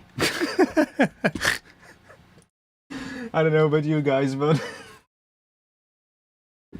I'm pretty sure.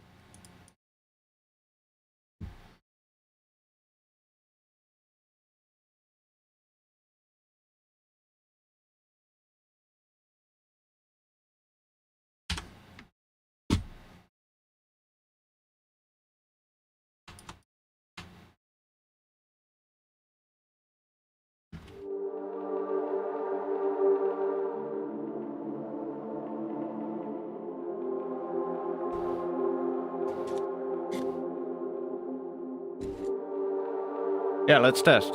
Let's see. Let's poke the bear.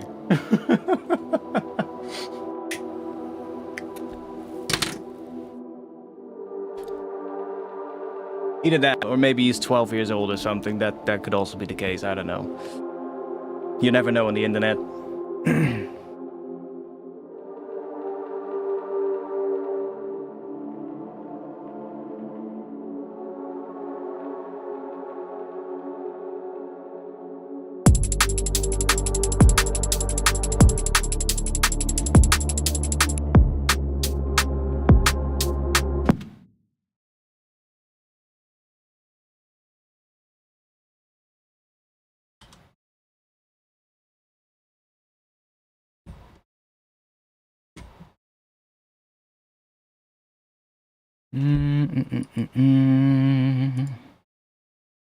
I'm thinking what we could add to that pad to make it interesting. Because I like the sound of that. This one kind of can go away.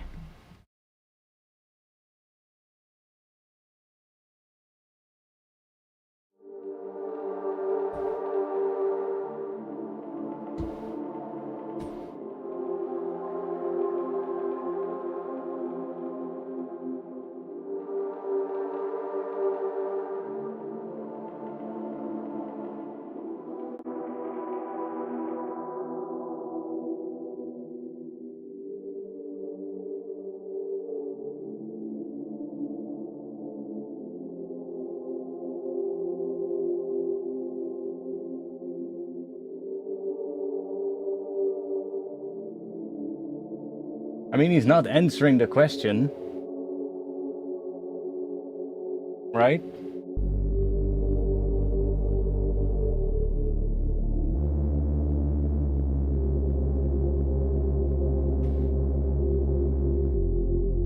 Again, how many members are in Noisia?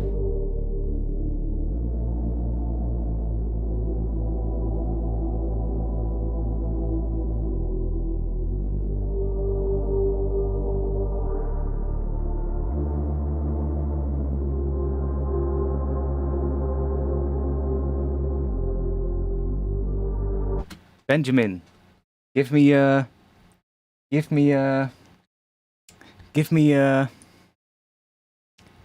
chocolate chip cookie recipe.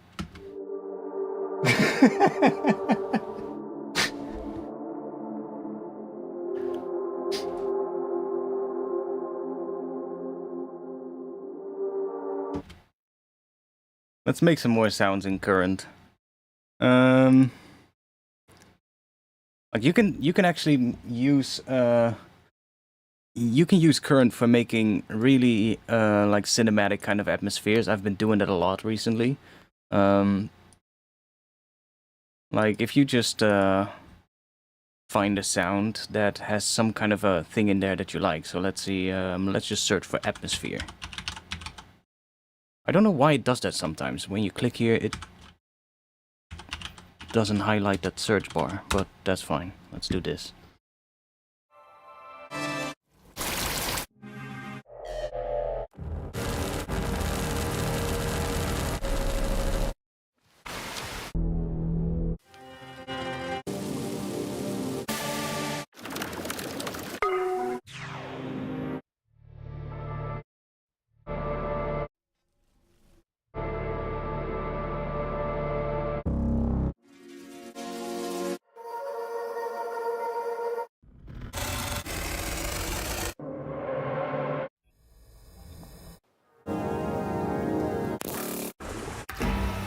Kind of looking for something with a nice rumble in it.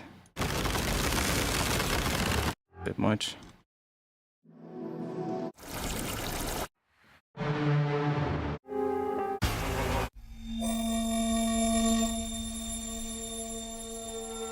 If you type no void in the chat, he will explode.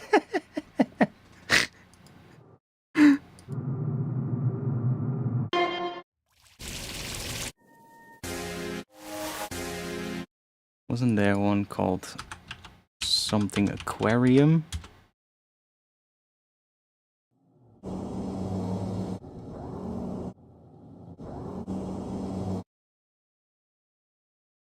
Let's see.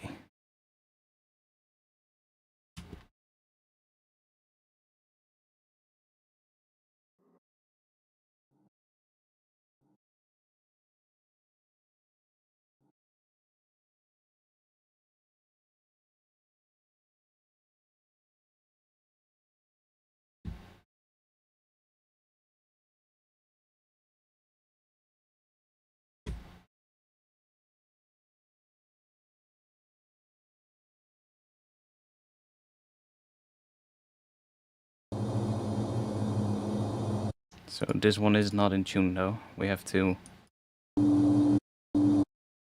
do that manually. Like you can see right here, there is a note in this sample, but it's not at the pitch that it currently is at. See? But we can fix that. Let's put that there.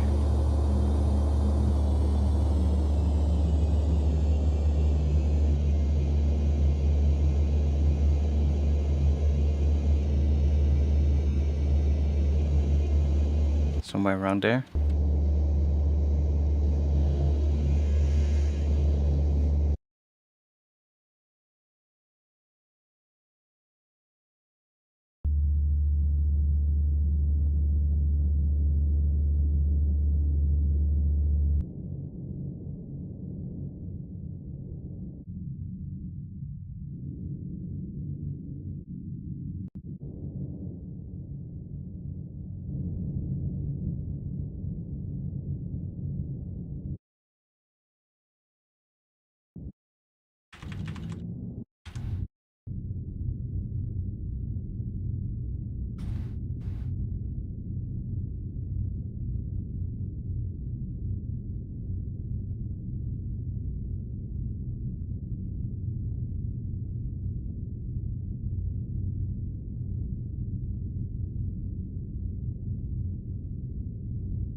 Oh, now they're coming out of the woodworks, boys. Now they're coming out of the woodworks. Benjamin has called his baits.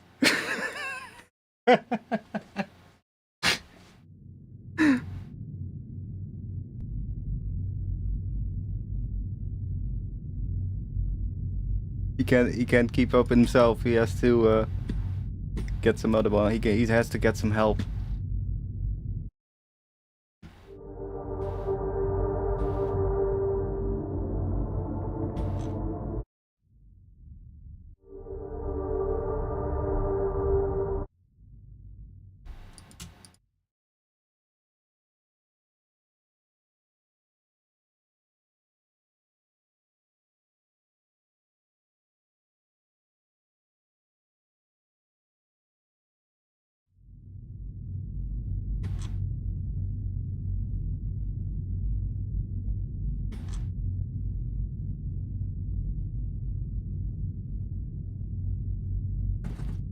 Yeah, we really press X to doubt.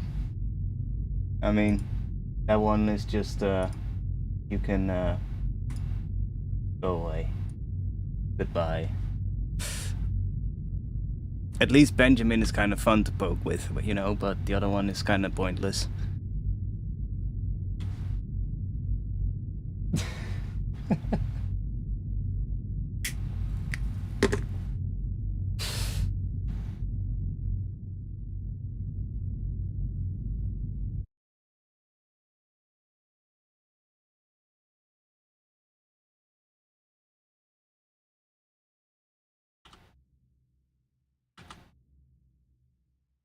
Oh, that's why. I'm like, why does the automation not turn off? But it's because I turned on the keyboard thingy here up top. Let's go find some kind of...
That's 32 bars. That's actually pretty long, but let's see. Let's we're just gonna make some more atmosphere because I'm kind of feeling that. Let's set that to 32, and we'll just chuck that on here.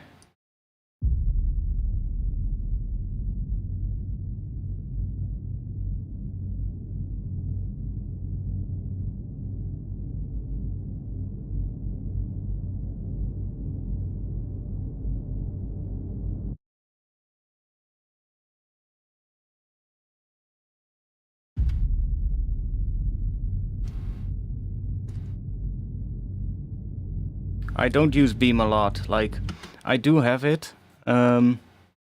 but the annoying thing with it is that, well, I find annoying at least, that you have to buy all the new effects that they release, and I really can't be asked to keep up, you know?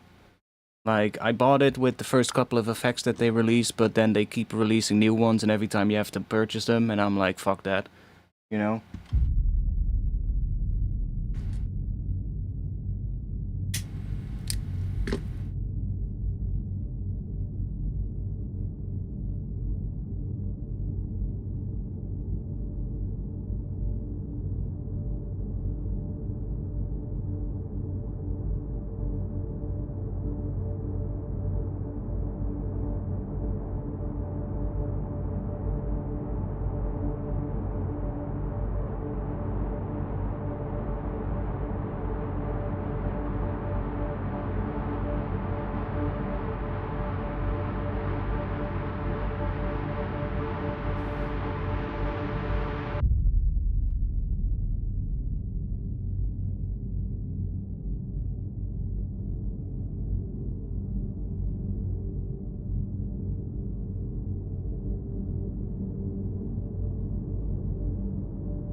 With the last update you didn't have to?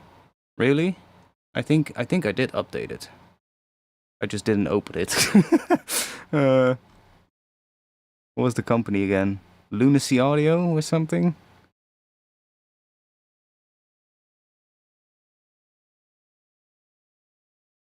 Yo, Pierre, I'm just doing sound design today. We made some cool pads, but I'm kind of not sure what to add to it, so we're making some more pads.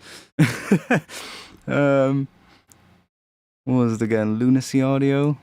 I mean, I do have it here, but... Did I update already? I think I did. From the looks of it, it did. Oh, new update available. Probably have to update again.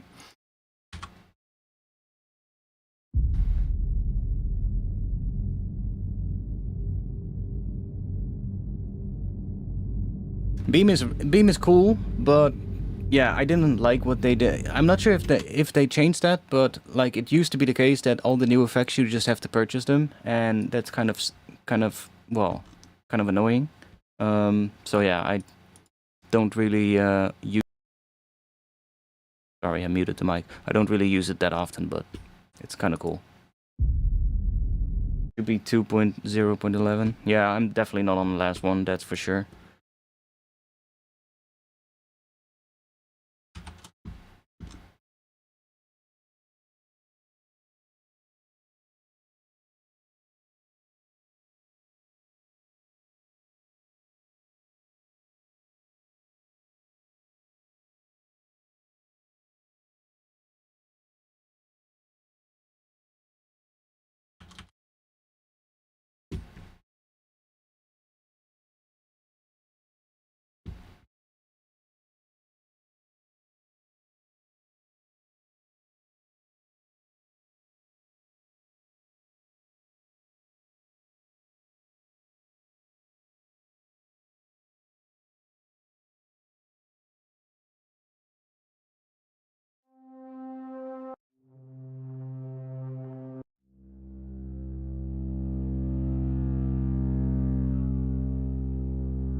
Let's just grab one.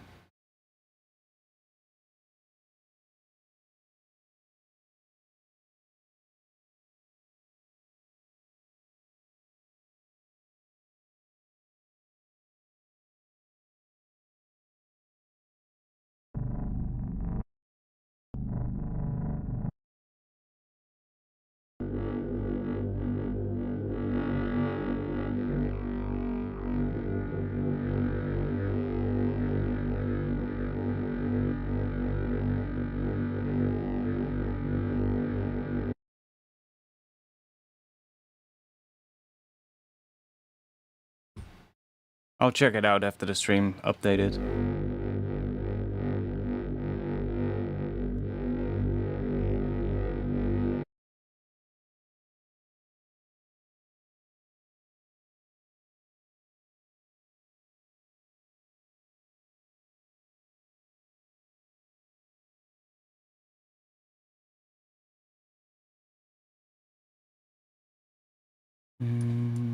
That is how long? Bars.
What? Fuck. Let's undo that. Hopefully the patch is still there. It is. Okay. Whew. Drop you in here. See what we get.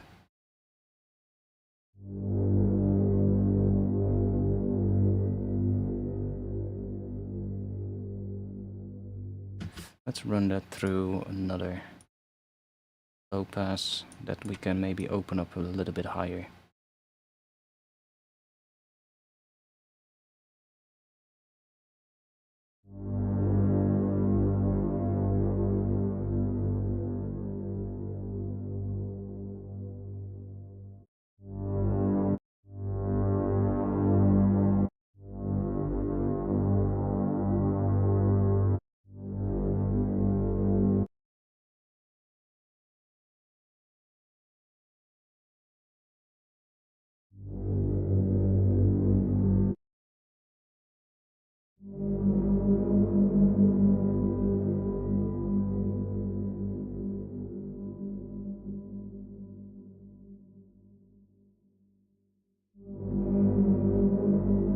Yeah, Vintage Verb is also my go-to reverb, to be quite honest.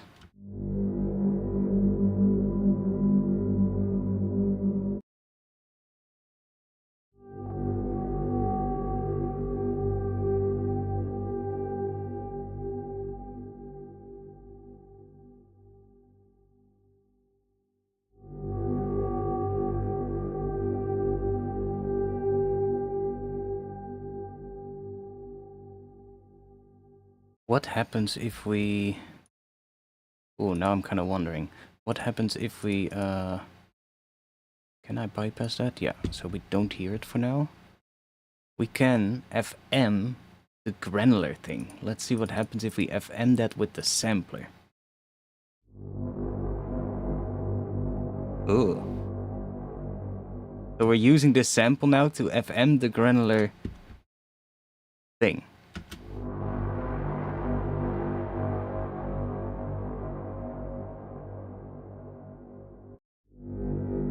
Going from that to...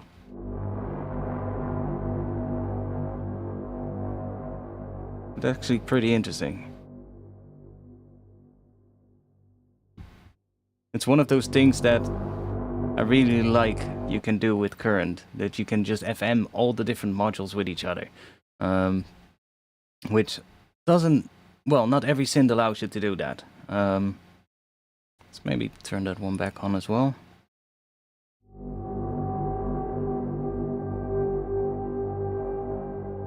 Like we could even now FM this one again with the Granular engine. Probably turns into noise real quick, but maybe very subtly.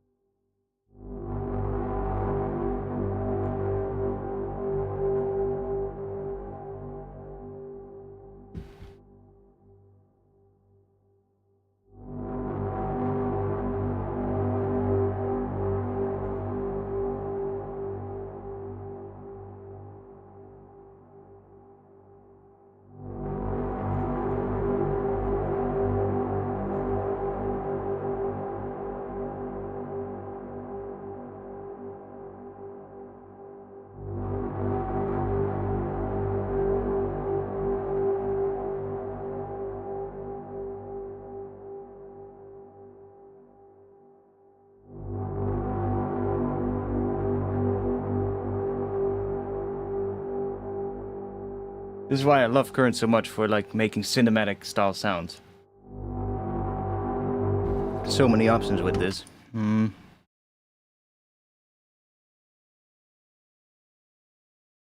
Also say maybe...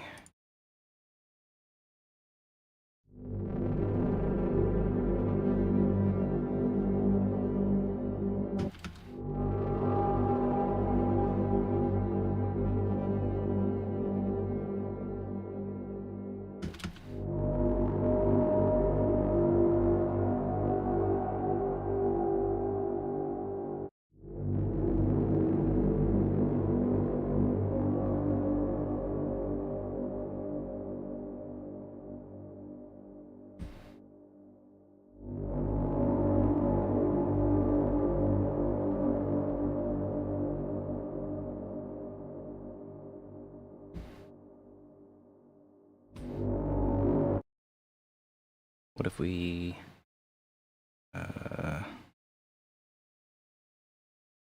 this is the main oscillator. What if we...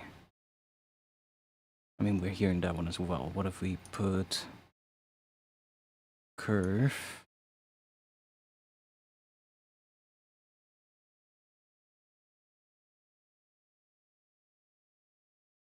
Let's do that.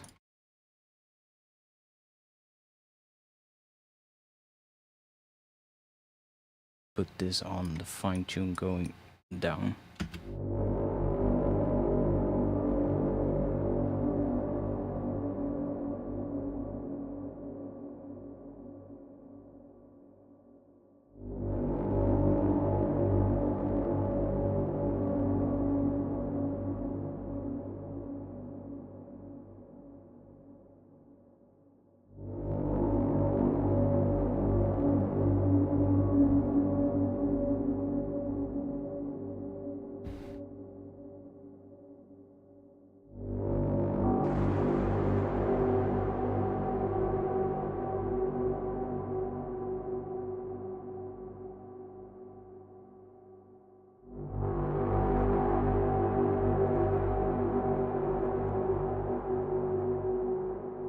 I kind of like the oscillator A more.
that's a bit weird.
I think I put it on the wrong one. Yeah.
You can use basically one of the samples to kind of create these weird plugs. Like for instance, that one would work as well. Like there's already plugs in there, but it doesn't necessarily have to have that. It can also just be a pad. As long as it has different notes, you can just chuck that in there. And now on this one, for instance, we have to just crank this up so that it covers basically the entire sample.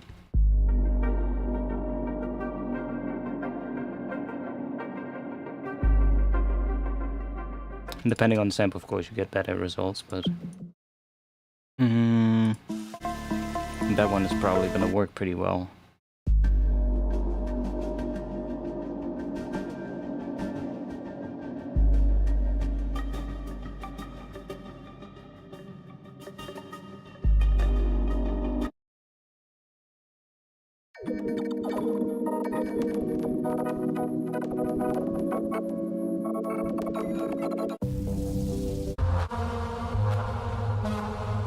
Or just something massive like that. Let's see what happens.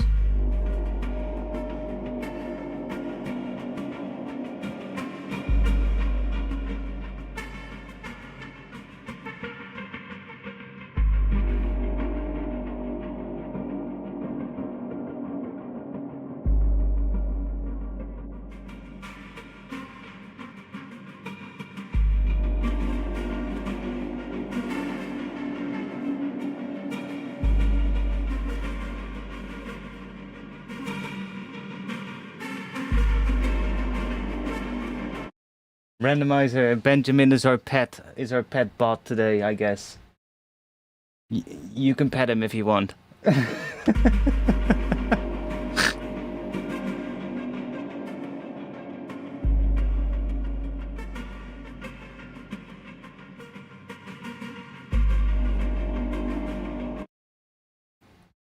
I'll allow him to stay here today. As long as he doesn't get too annoying.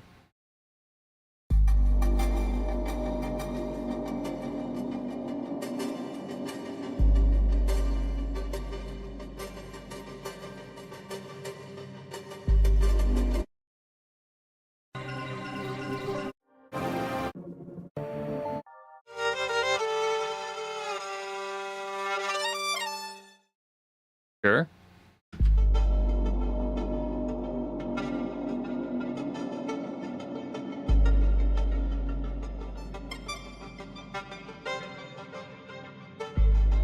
Like you can do some cool stuff with that. Let's LFO that with pretty slow rates.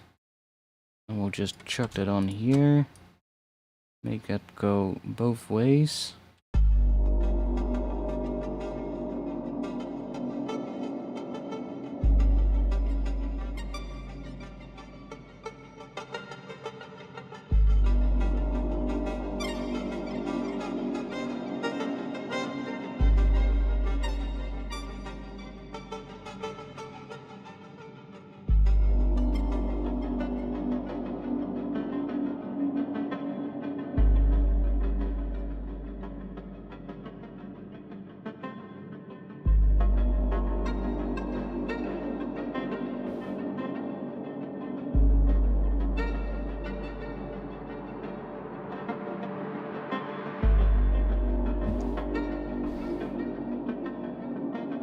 Do we have more strings? Because that kind of sounds cool.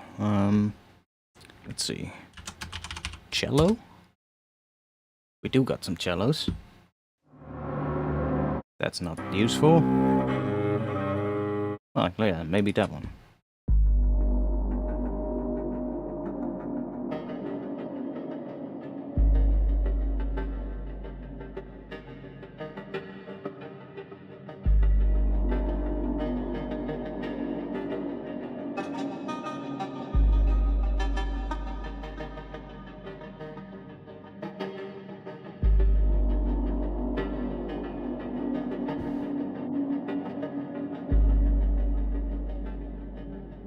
You can also use the delay as a reverb. If you go here and put this on diffusion, you can kind of use it as a reverb.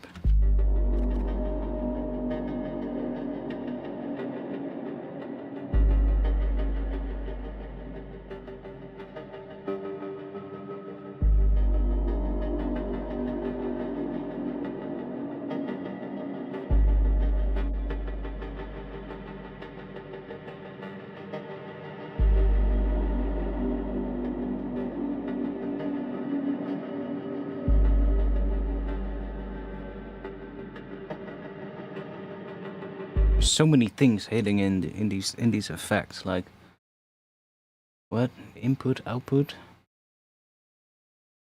routing, feedback, input, output. What the fuck is that gonna do?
Not sure what those do, but I guess the feedback is here, so.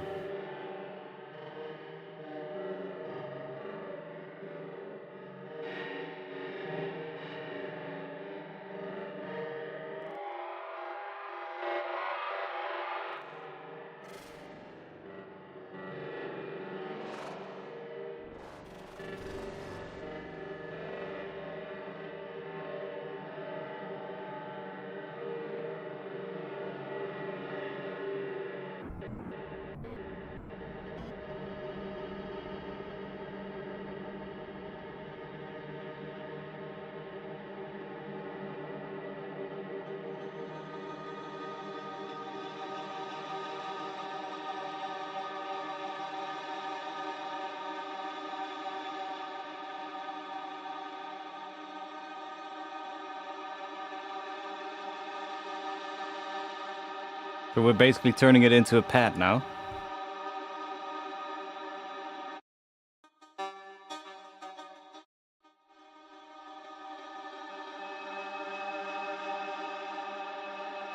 But you can use this, I guess, to make some really evolving pads. Like if you have a sample that, like, this is moving through it pretty quickly still for like a pad. But if we go to maybe like 16 bars, then it's going to really morph through this quite slowly.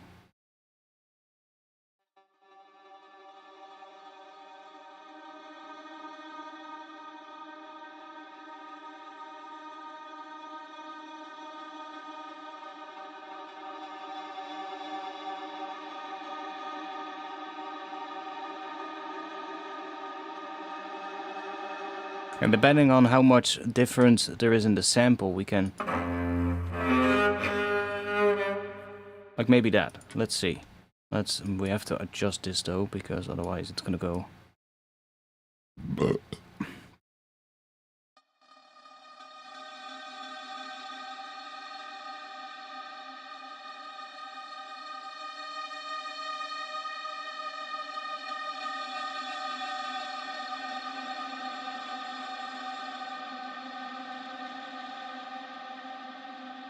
It's good for evolving pads.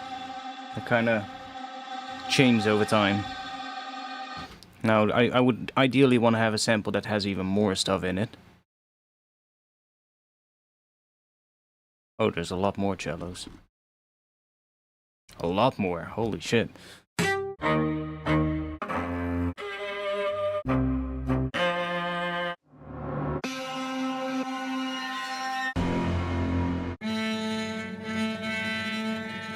But they are mostly just single notes, probably.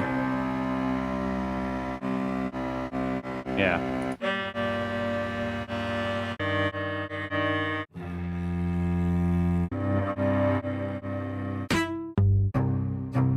But let's say we open up a cello real quick. Let's go to sampler. Let's do contact.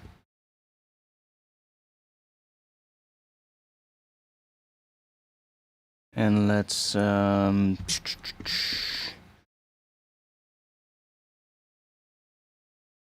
doesn't have to be a cello, can be anything.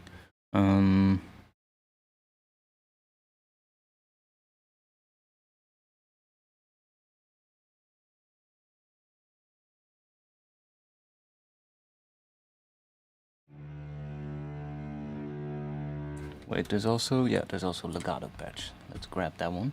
And let's grab you. One here.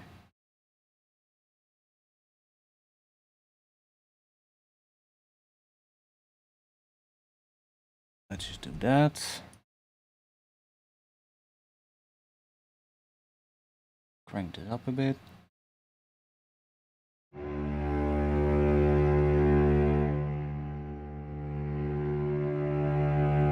I would probably wanna make sure that it stays in the right scale. We were doing G, Dorian, sharp 4, which is basically the same as D harmonic minor, so I can probably play that.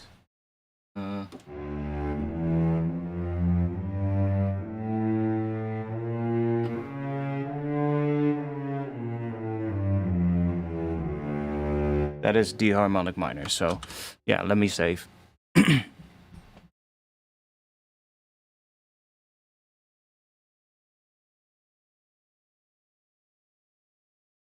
Okay, I was about to say it's gonna crash during the save.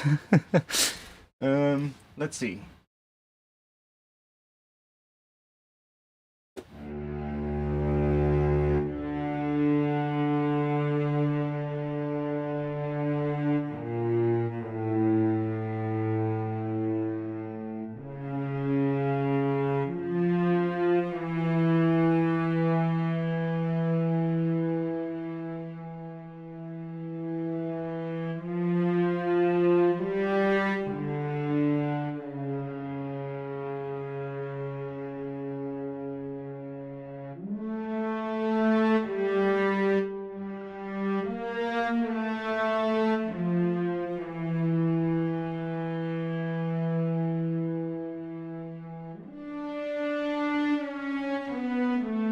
Oh, I did a wrong note, but you get what I mean. We want to do something like that, but maybe higher though, because if we do it too low, then it's probably gonna sound weird.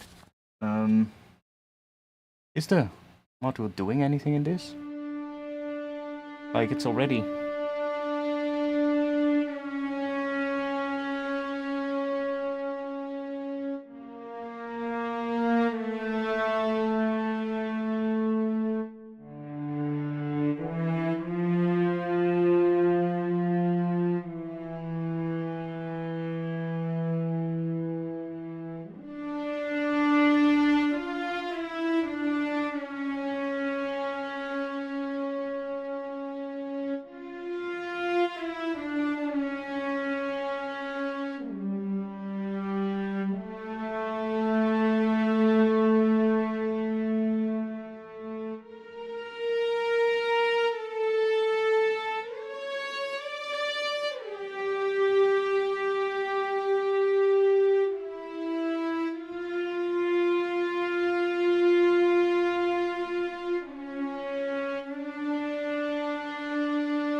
So let's just take that, and if we select this, we should be able to drag it into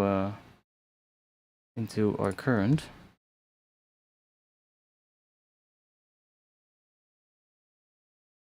God damn it.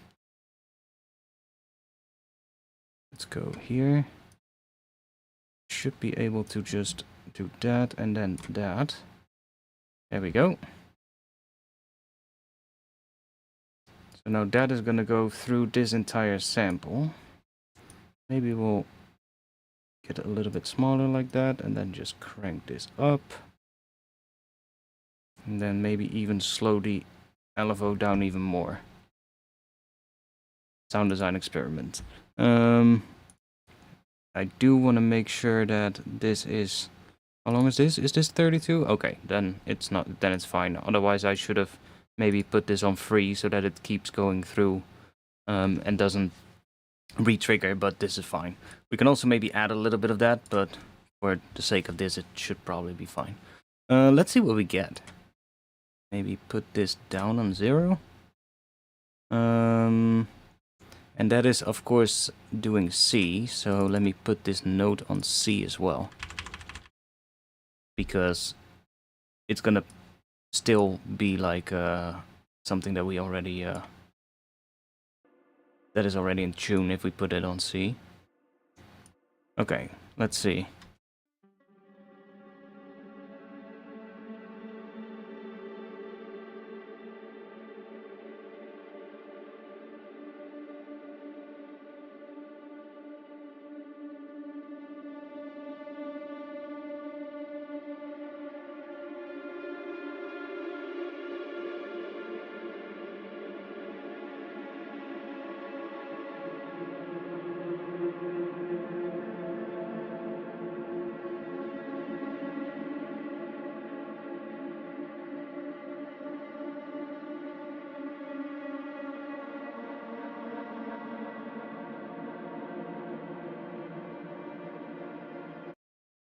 If we want to put this on, let me put this on G.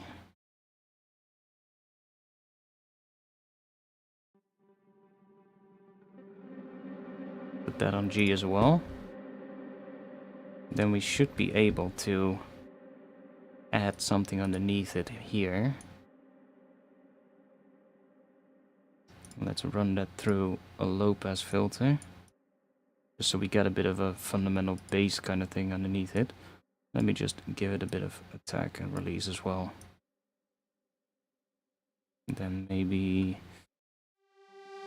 we bring you down. And then put that there.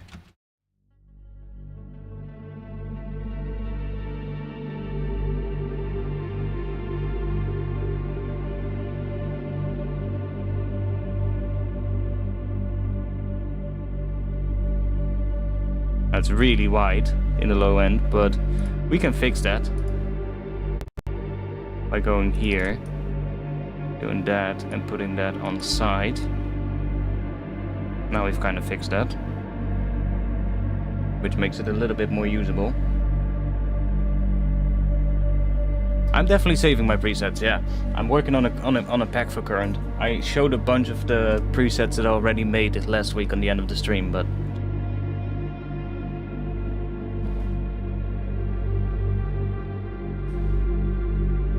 I'm working on a drum and bass pack, but I might have to do a cinematic pack as well, because I find current is absolutely amazing for that.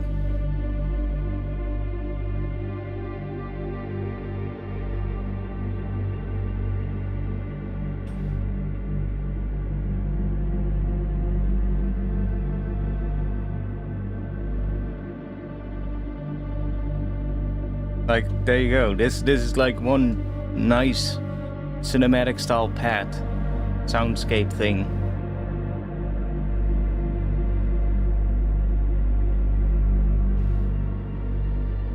You could even make it so that you can still play different bass notes. To do that, we have to go here, and we're gonna set this from tuning to fixed, and then we can put this on G3.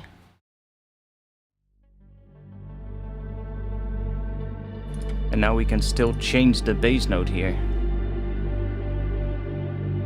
Like, let's try...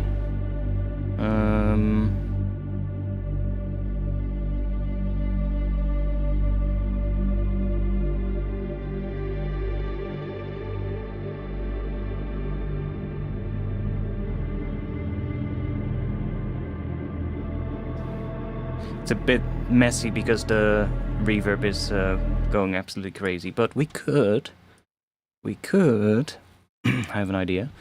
We could run this one direct out, so it's not running through the effects. That's kind of shitty. See, this is why I told them, do a direct out on the filter. Give us that option. We can fix this. We can fix this. We have a filter here. Smooth.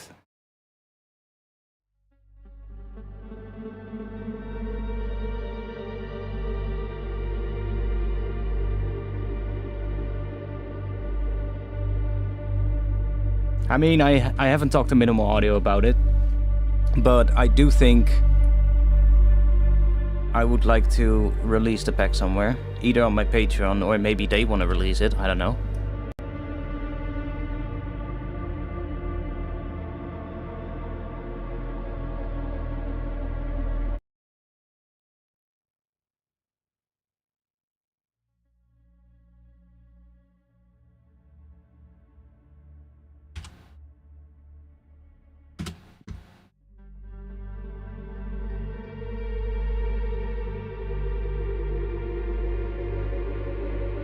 Now you can still change the bass notes without affecting that higher layer, which is kind of interesting. It's a bit of a shame it's not running through the effects, because it sounds kind of cool with the bass running through the effects as well, but...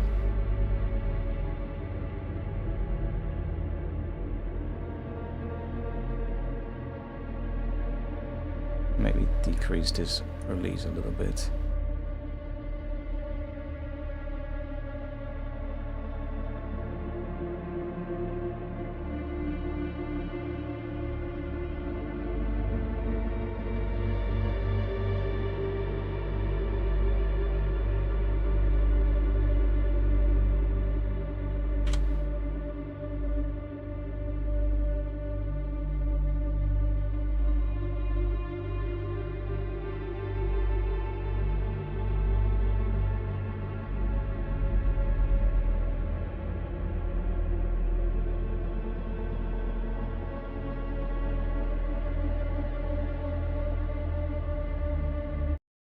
Wait, is it direct out now? Or is it still running through the effects? Because then we get a huge tail on that.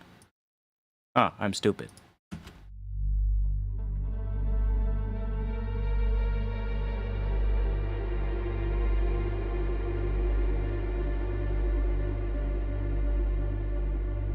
The keyboard that I have is the Novation 61 SL Mark. What is it? Mark 3? Yeah, Mark 3. Now we don't get the big tail between the bass notes. They don't really overlap anymore as much.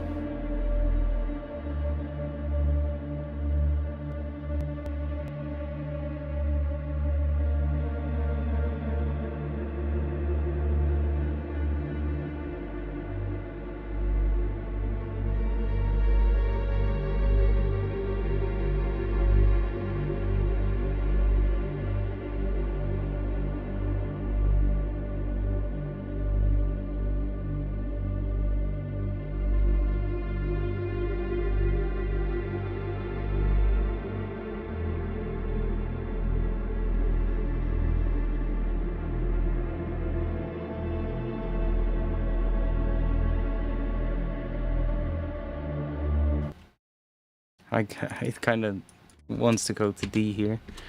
I believe that's the root of the harmonic minor version. So if we go to D, it kind of sounds like we're in D. But that kind of works.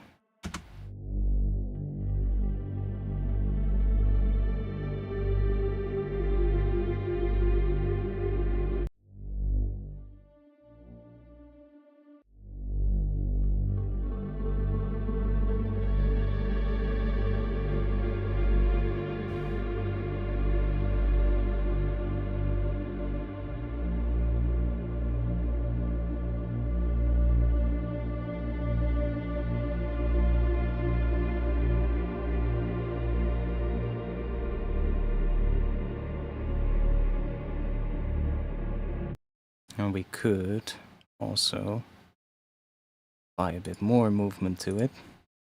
Maybe go and put this on 8. Let's do free running, so it actually continues through this note change. And then we put that on here. Just subtly.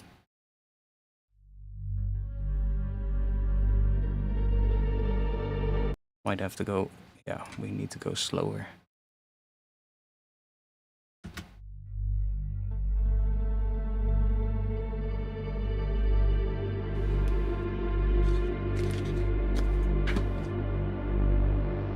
That's already too much.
You can also make this less busy by maybe bringing this down.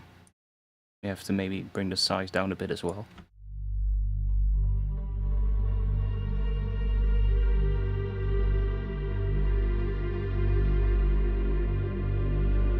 Because the delay is on there, that creates the long reverb tail. It's still gonna have plenty of sort of like stuff going on. Can maybe increase that a bit as well. We could even up the layers so that we get 2 things happening at once. If we set it to trigger, the layers basically play at the same time. So both layers are now going to play at the same time. Maybe we'll offset them a little bit so that we get slightly different things. And now we should start hearing 2 sort of like higher bits at once.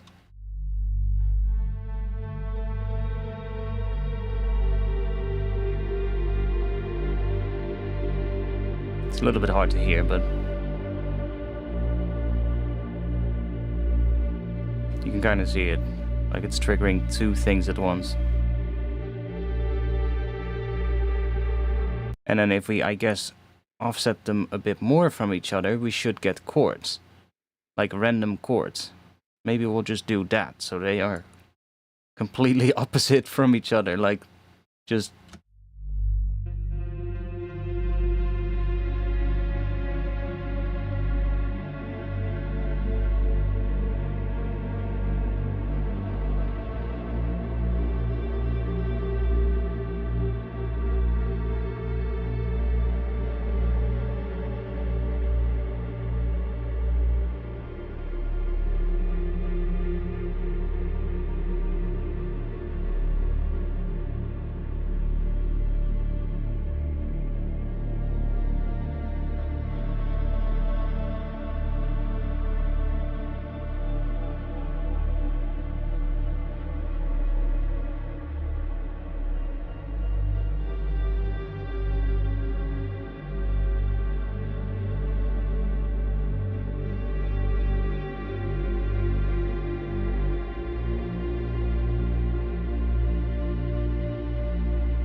Like if I bring them too close together, then we get semitone intervals as well, because I was playing like up and down the scale. So we need to set them a bit further apart for this to sound nice.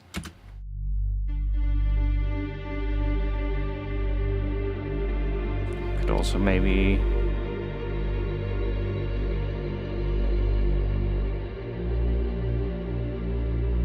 change it to something more like that, so it's not as plucky.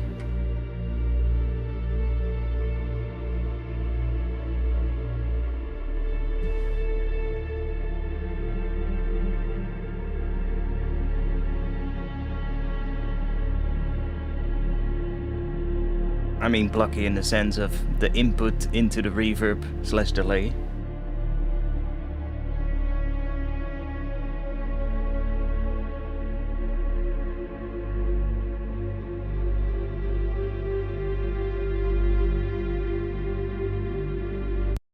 We could try adding another layer to it. Let's see what happens. I'm kind of feeling this pad, so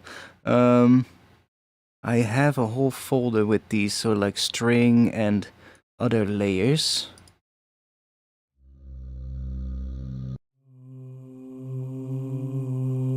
Choir. Let's see.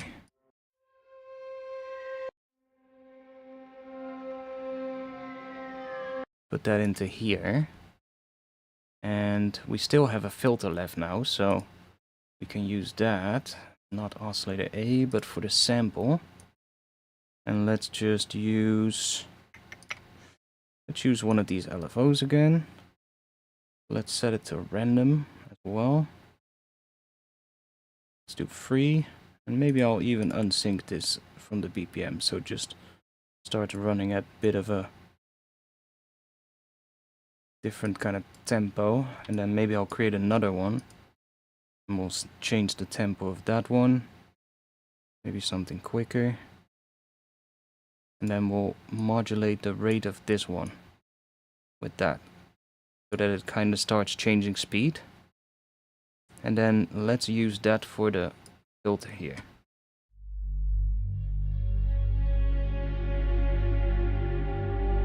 And then we'll set this to loop.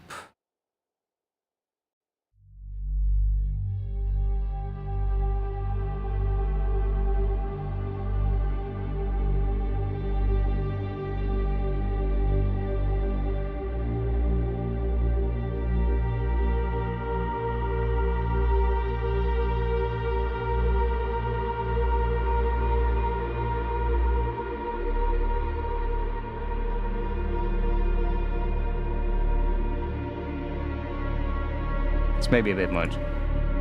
Let's see what...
Beanie Man is awesome. I met the dude in real life.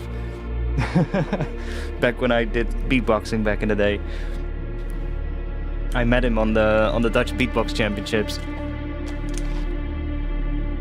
where he was judging there, so...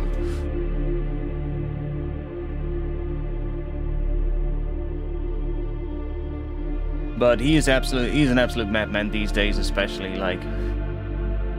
Back then he was still doing like just regular beatbox stuff, and he was just getting started with his looping things. Back then he was still using chaos pads, you know? But now he's built his own custom rig with his own custom software, and it's like absolutely insane.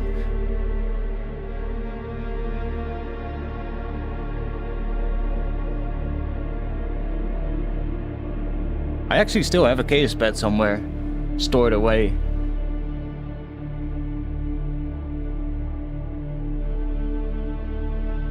What does the random do? Does that give it a random position? Random start. Oh. Didn't know it had that. But why is it not starting random then?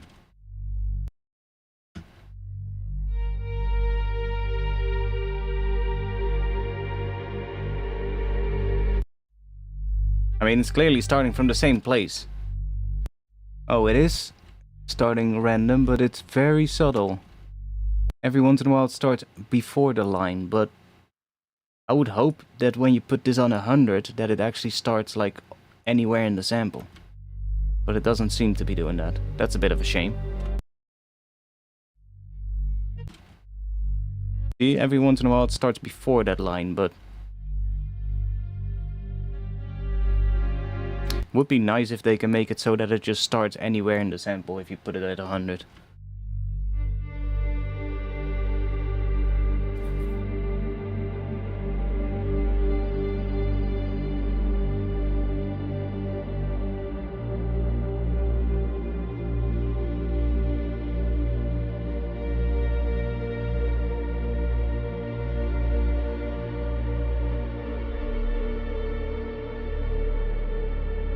We can also put this one on a 5th. Let's see what happens.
No, I don't think if we put it at 50, it's not gonna do that.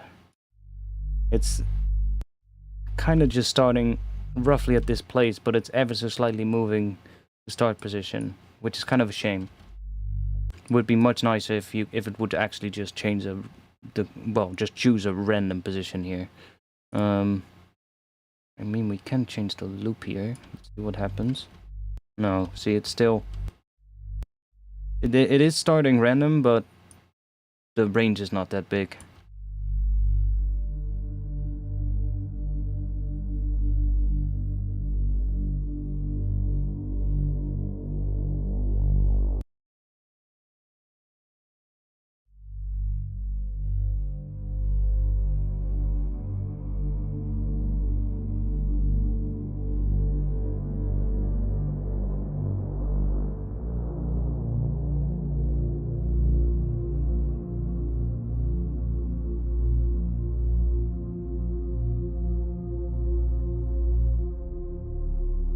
It's not going to reach the end then, so it doesn't matter.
That one has a bit of a pitch bend in it.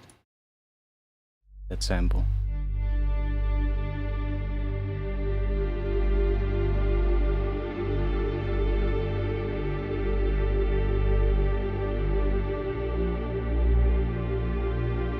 It's very hard to hear anyway, but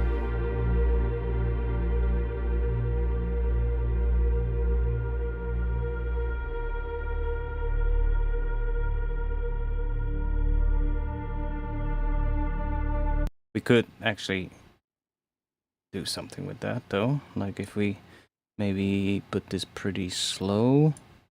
Let's give it a bit of random. Maybe we'll actually unsync it, so it's just gonna go move around a bit. Let's put that on the fine tune.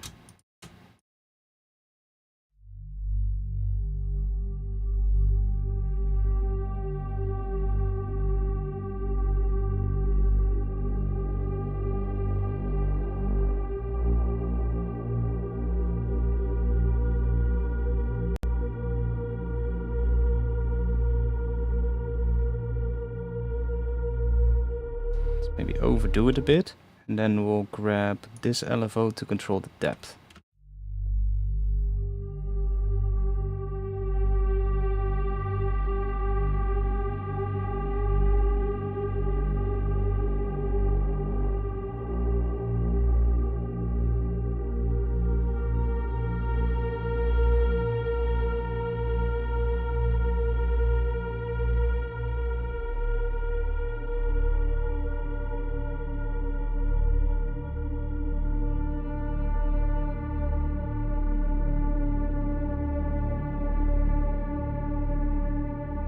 Overdo it even more.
Let me also grab a new drink.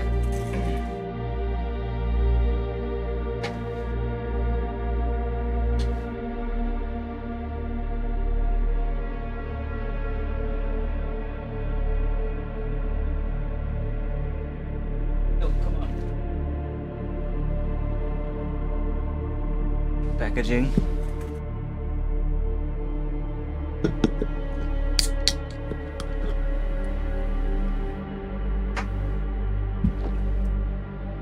I mean, the tiredness went away, that's for sure. I'm having fun.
Like even without the granular layer, it still sounds cool.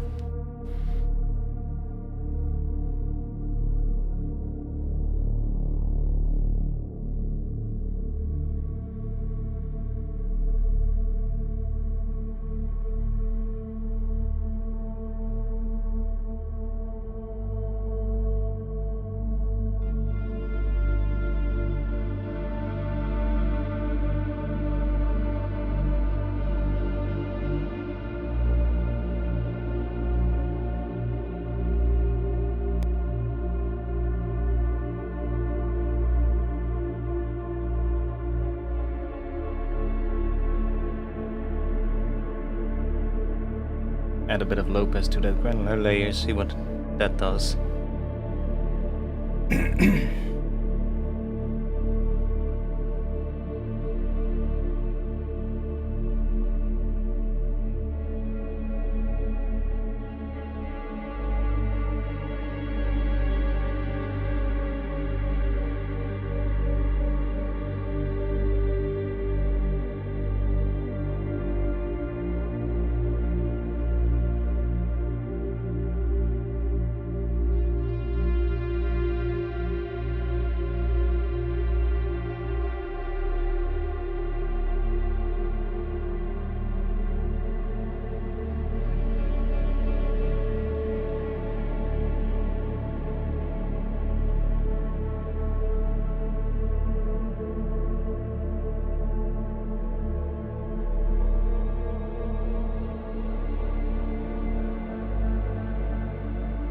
It's a nice atmosphere.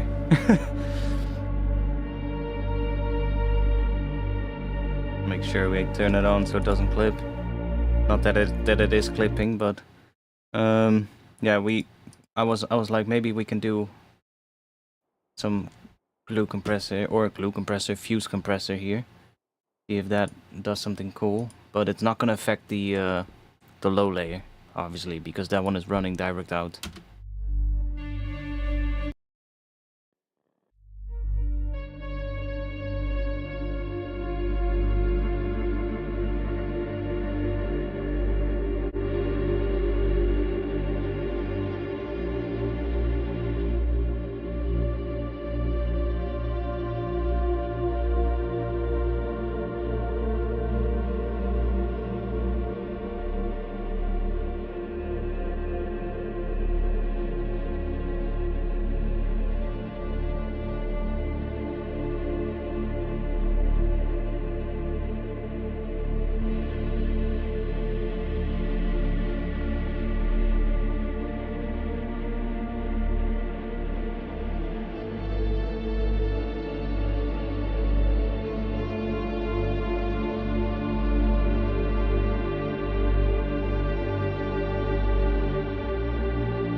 Okay, make sure that I name that because it sounds fucking awesome.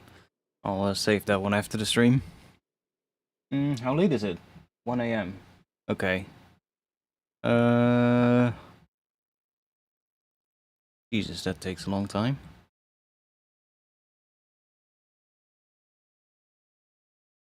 Hello?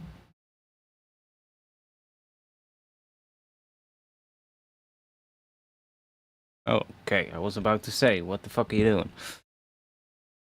Like, it's not really usable in the sense of what we were making, but... I mean, maybe it is. But... Nice pad.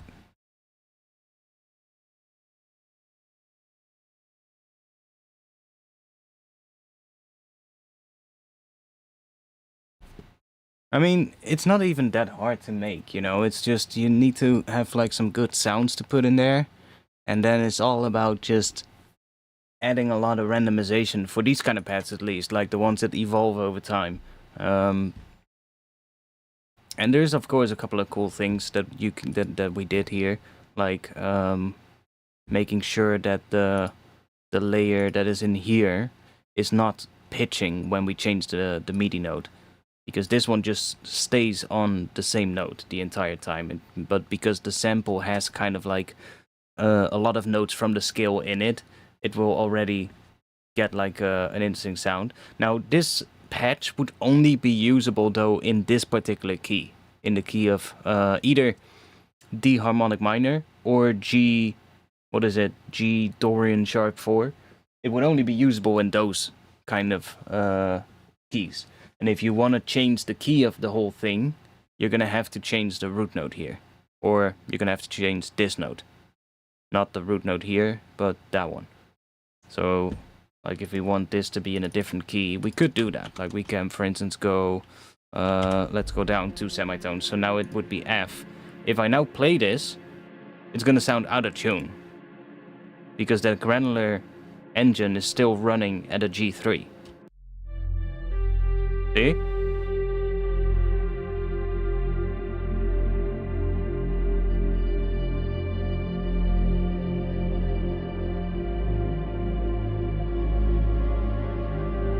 It's kind of out of tune now, and we would have to bring this down to F3.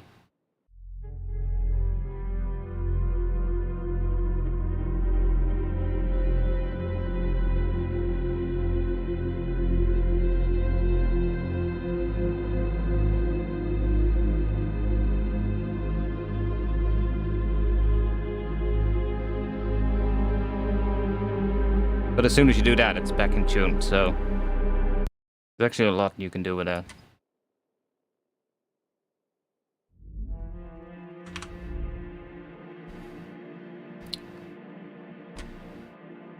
Can we make another cool one? In a different key, maybe? Let's go, C minor. Why not?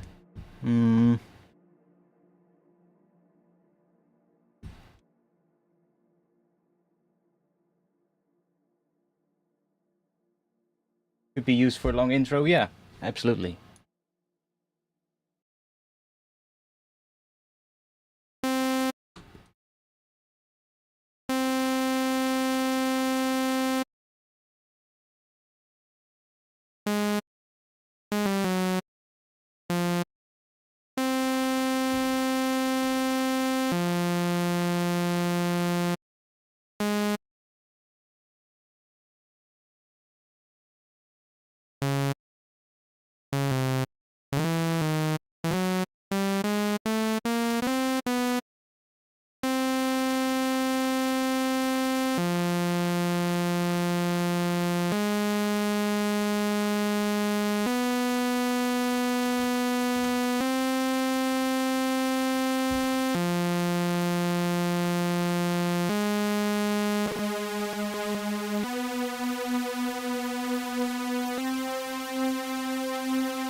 or F harmonic minor.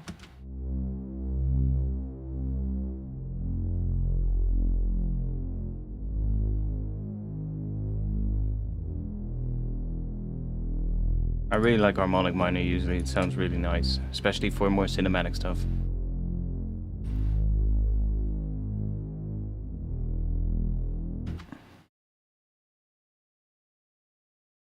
Like we can utilize maybe the ooh, can we?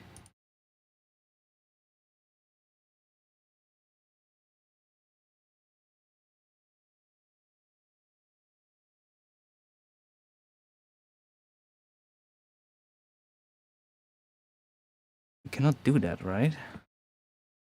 Like I was thinking, like, can we change this oscillator so it only plays the low note of the chord?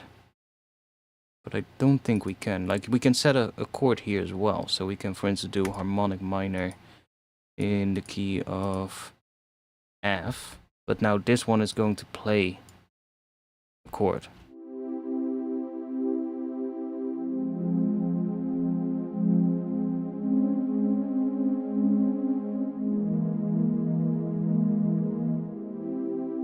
Like, you can actually do some pretty cool stuff with this as well.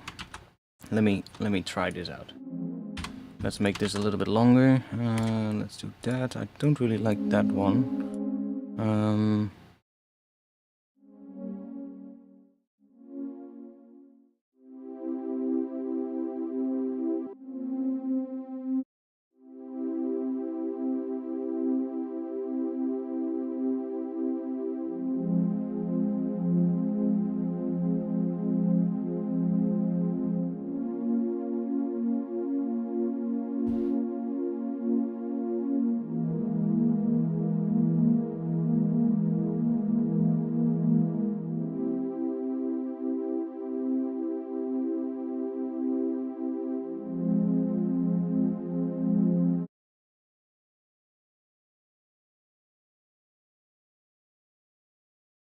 Let's see what scale we're gonna do. Let's see, harmonic minor, would that... Right, so then we would...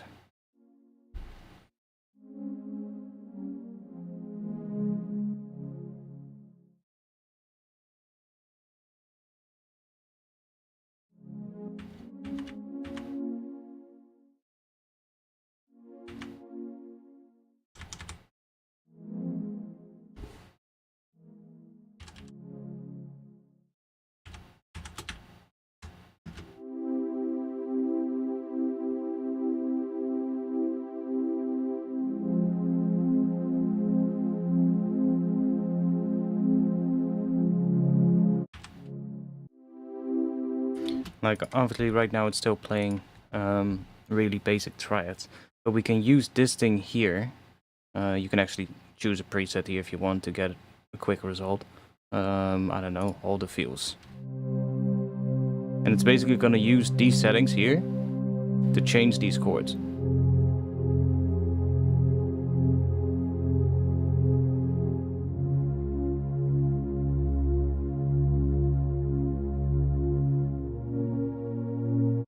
Now we want to find something cool.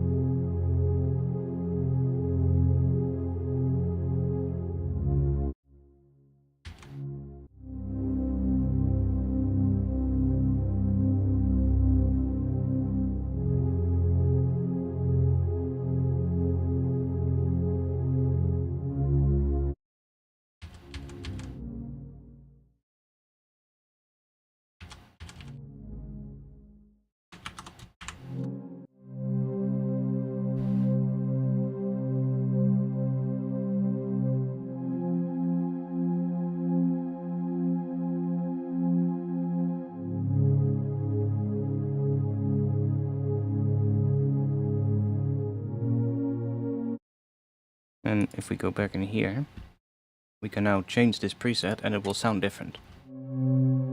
See?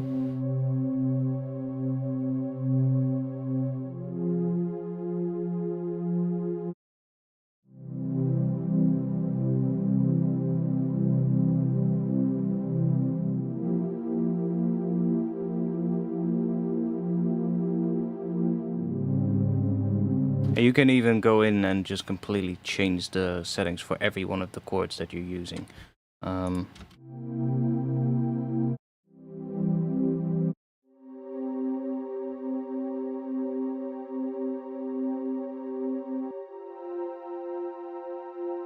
Okay, weird.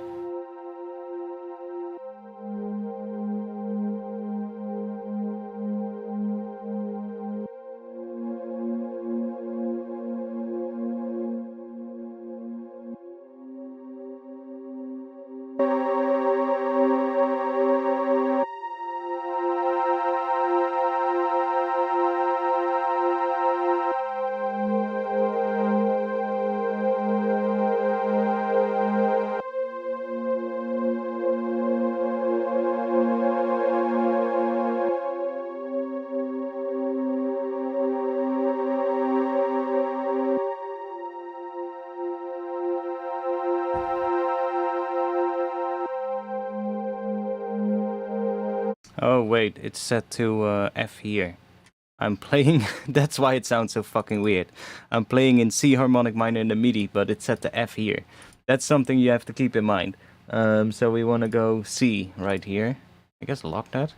That's not too important. I guess that's more important if we switch presets, but let's just lock it. Now it should sound a lot more, well, a lot better.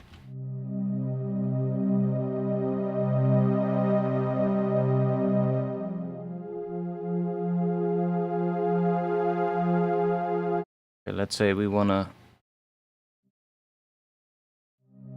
first chord is that, then it goes to F, yeah. Let's say we want to drop the octave there as well, so it's also an octave lower.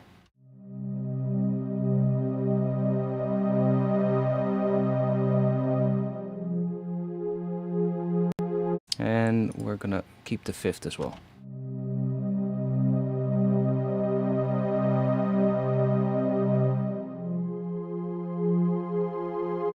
Maybe we'll drop the fifth down and do that as well, or maybe we'll drop you down and... Oh, you can do both, okay, cool.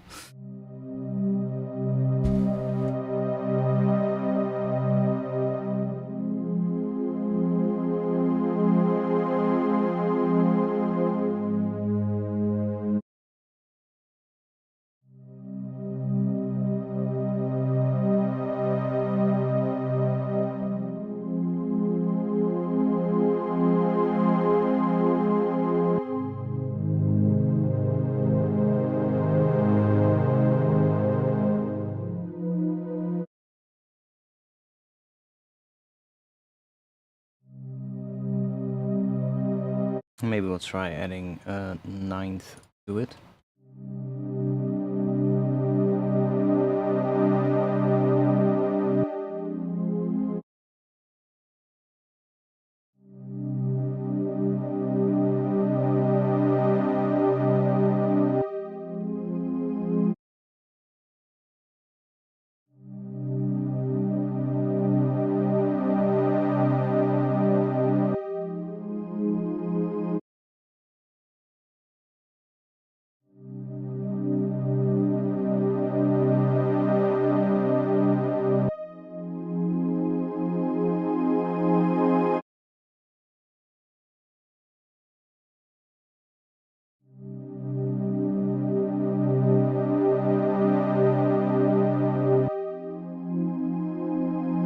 Or we can just go and try something else until you find something cool.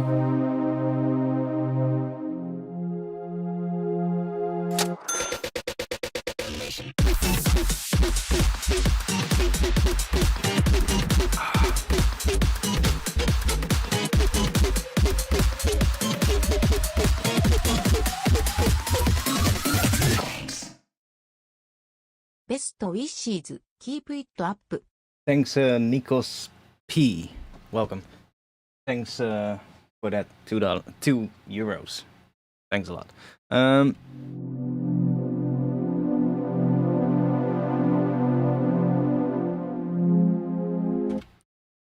Like maybe we're gonna just make the MIDI a bit less complicated.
We've been having that for so long. We eventually named her Vanessa. Long-time viewers will remember. I don't know why we did that, but...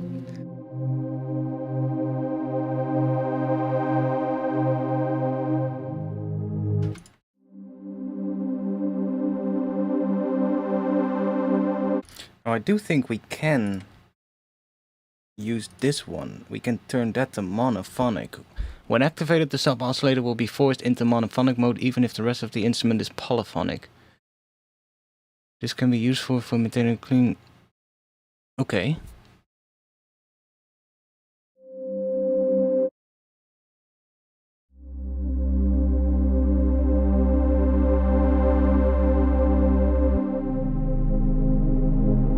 Why are we not getting a till though? When it crosses over to...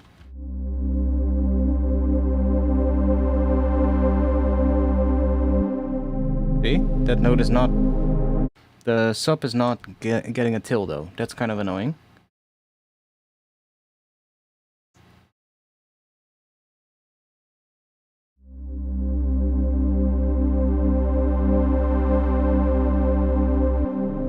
Can it glide still?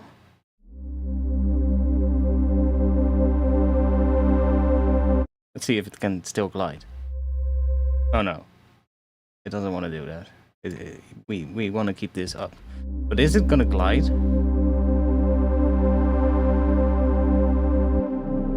No. That's a shame.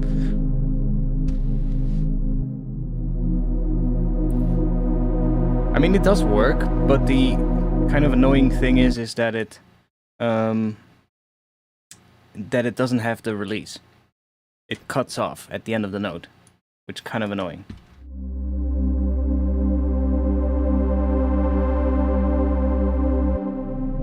Because the high layer does kind of have a release.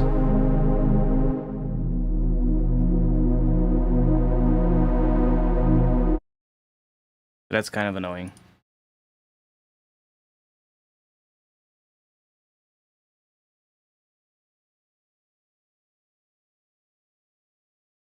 Let's search for a monophonic sound here.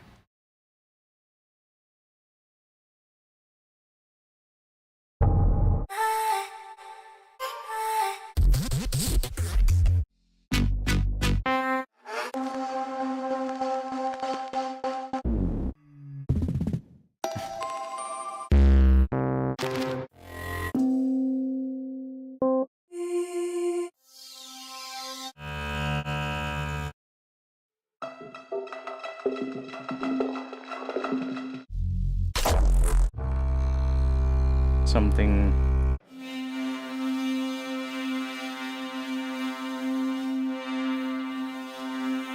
Oh wait, maybe we can search for cello again. Because there were a whole bunch of long cello notes in here.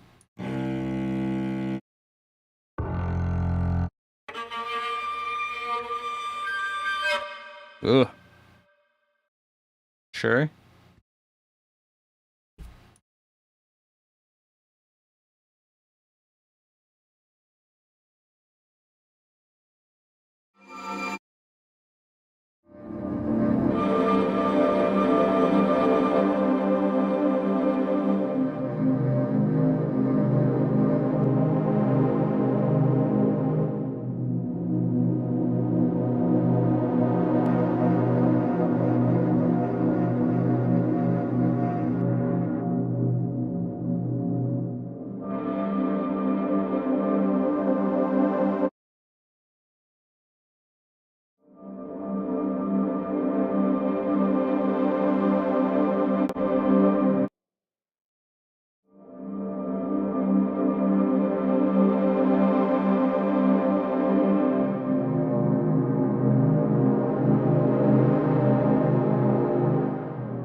Let's try a different one.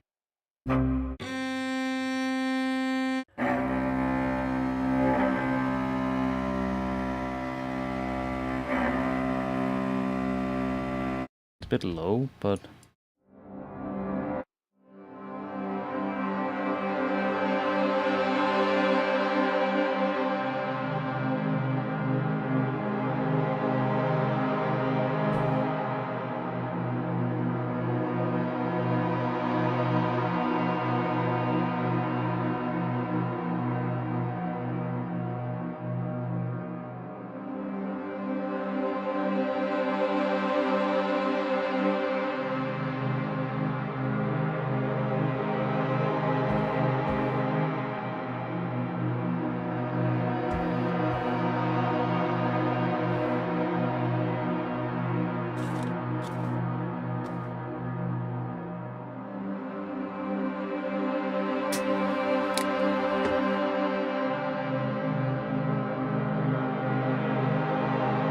now this is really where the sound comes from, because we can change this to a different thing and it's suddenly going to sound completely different again.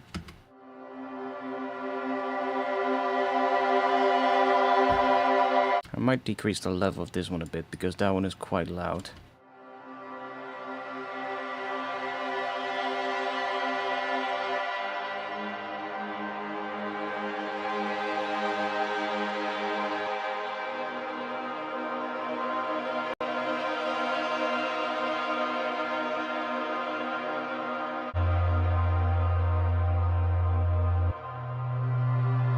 I really wish this had the release. That would be so good if this also had the release. But for some reason it doesn't. And I believe if we have this on just a regular mode, it will have a release. Maybe it's a bug. See, but now that's gonna play a chord, which is kind of not what we want. I mean, we can use that. Maybe we'll just...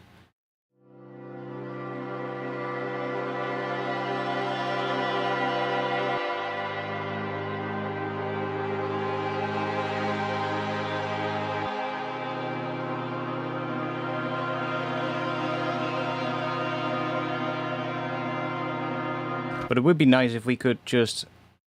Is this... Now I'm kind of curious. Does this have a release?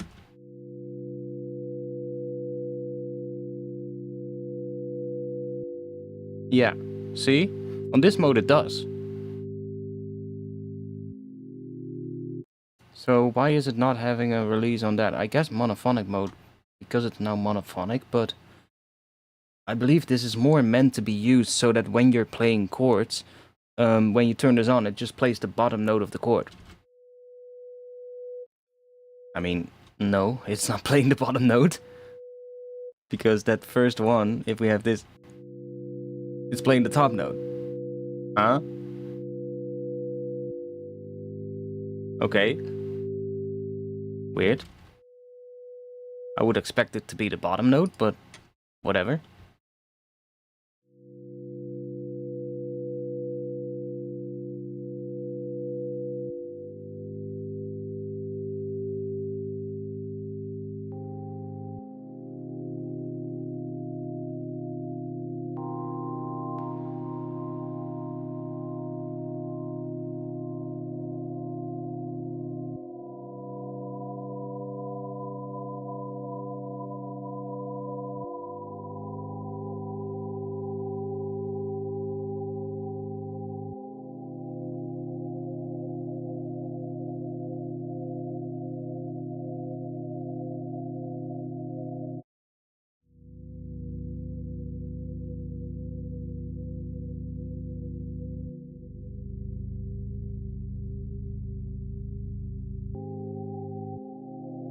This one is still good for making pads though, like if you combine it with some granular stuff.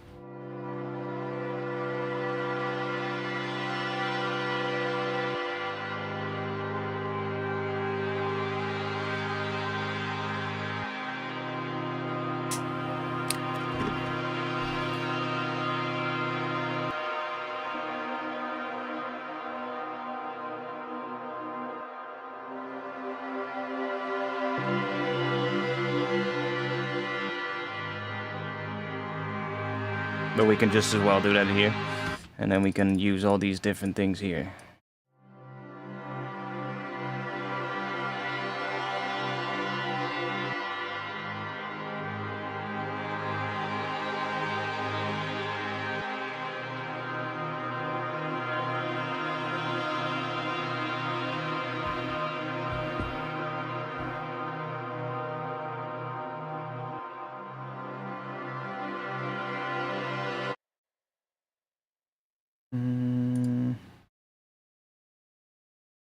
Let me go in here. Wavetables.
It's creating all kinds of weird stuff now.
I'm still bummed out that this one doesn't have a release when we switch to monophonic, but let's see.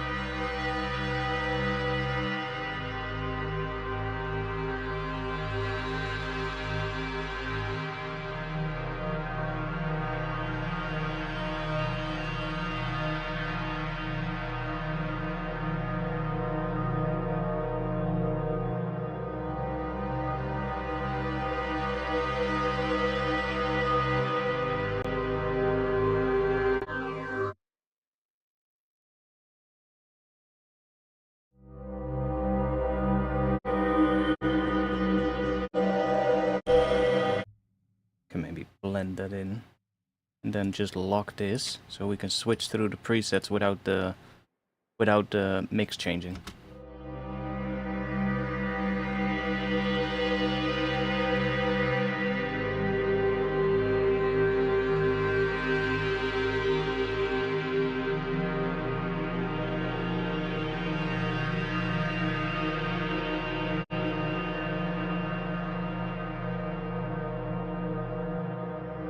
can even maybe make the rate go slower as well, lock that too.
CPU is not liking this one.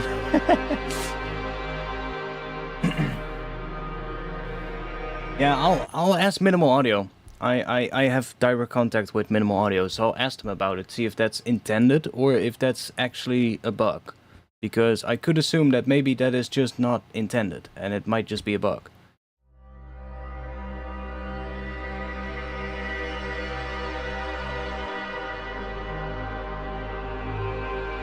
And if it's not, then I would like to have a switch to make sure that that one actually has a release, right? Should we try adding some noise to this one? Because it's kind of lacking a bit of noise, maybe, on top.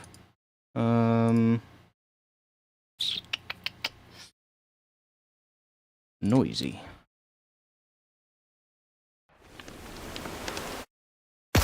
Find some... Oh wait, let's search for Foley.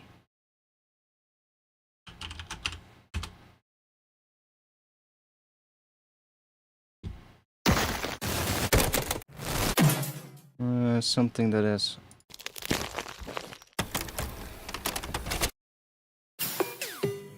Not that.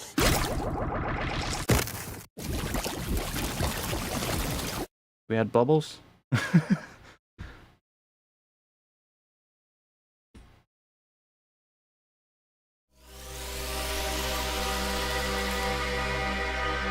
And let's set this to loop. Let's maybe turn that off. And then we want crossfade.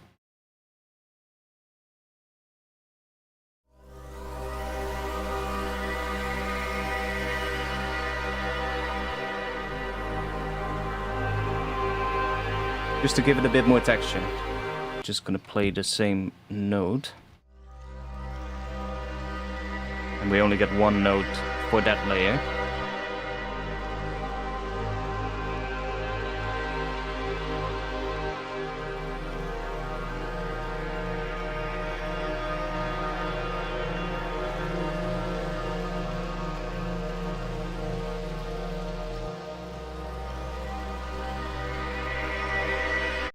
Maybe some rain or something.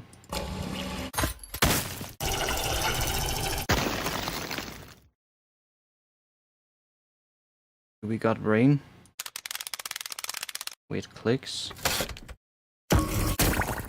There's probably some rain in here somewhere.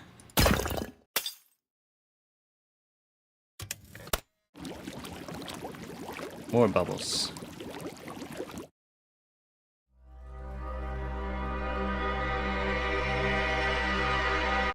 Oh, that's another thing that annoys me, that it doesn't remember these settings when you switch the sample and you cannot lock those. It's kind of annoying. That's something that I would love to see changed. See, this as well, it's also changed again.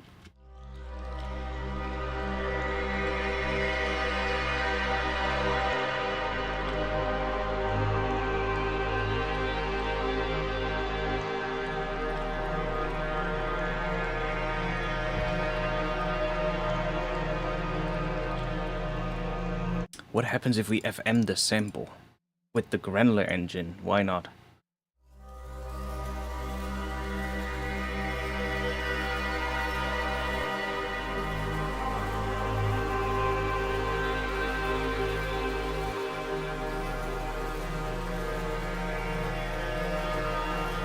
Or oscillator A, let's see.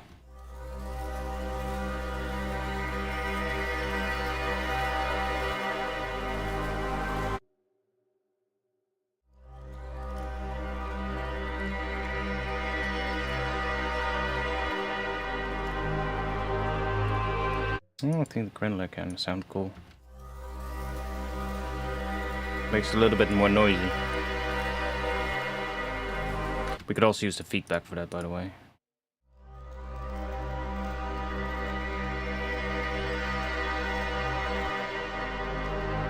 But the Granular worked better in this case.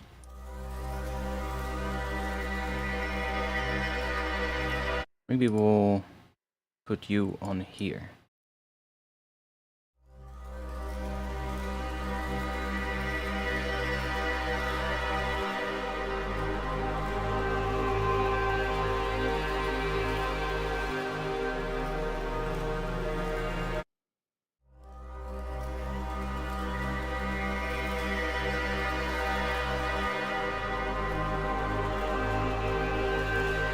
Let's change this one again, see what we get.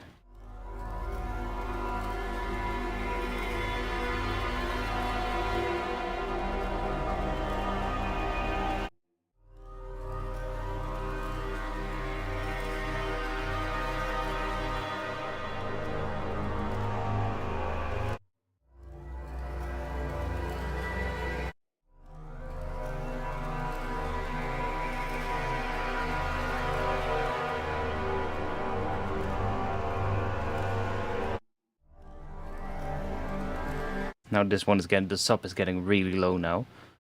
Might have to bring this up one octave. There's also another note really low, which is probably coming from this one or that one. Probably this one. No, maybe this one. No. Huh? Coming from here? No. Huh?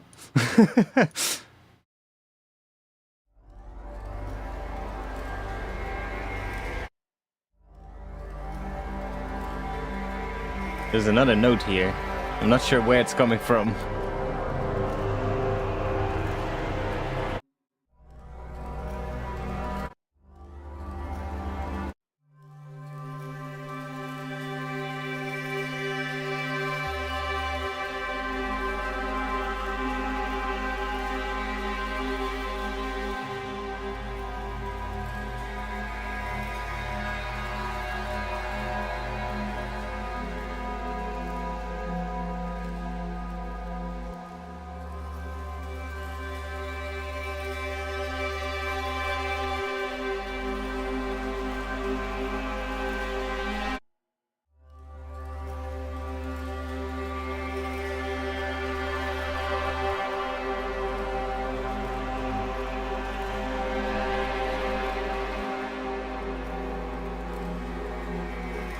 Doing this will make it wider.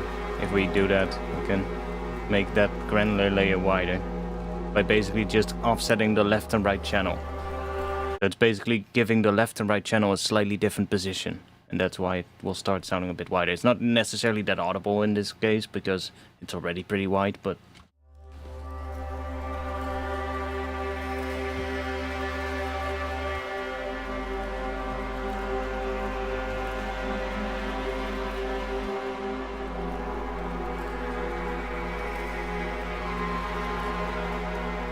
Like, I'm not even really hearing what that is doing.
Just adding some really bright sort of like harmonics up top.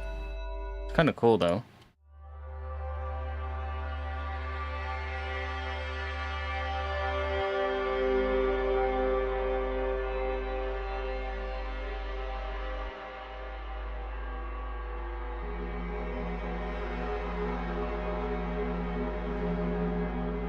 If we want to give this oscillator a bit more saw wave harmonics, we can kind of move this bend.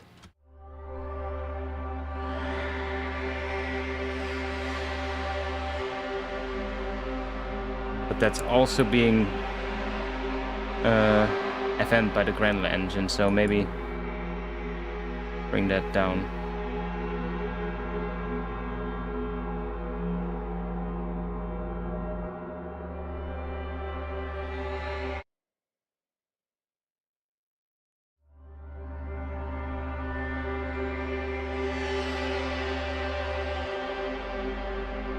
Then we add our noise back in.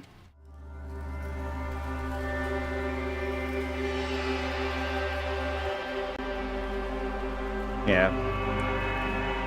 CPU on this patch is going really high, especially when it changes notes. But that's fine. We're like using every module in this patch, so kind of makes sense. And there's also the reverb in here. What happens if we add a wave shifter? That could be weird. Then it's going to start doing all kinds of weird sort of like movement. Like especially if you put that after the reverb, you're gonna hear that a lot better.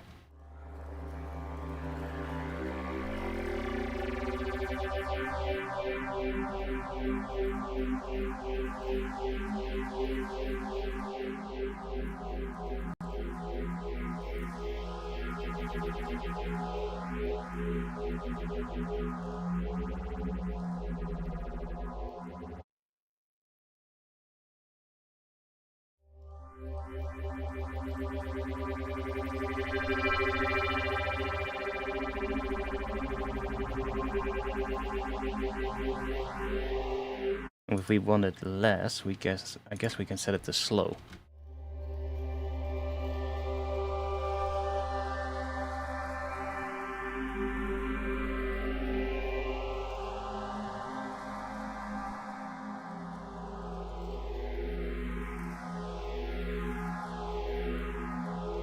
You get these weird sort of like notches moving through the frequency spectrum. It's kind of weird. This effect is also kind of interesting. I haven't really messed with it too much, but it has like FM in it and shit, which is kind of weird.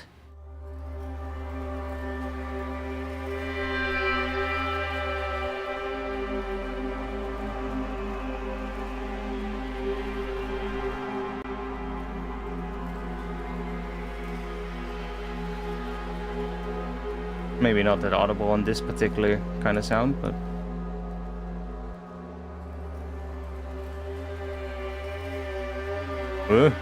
look at the sub. The sub starts moving.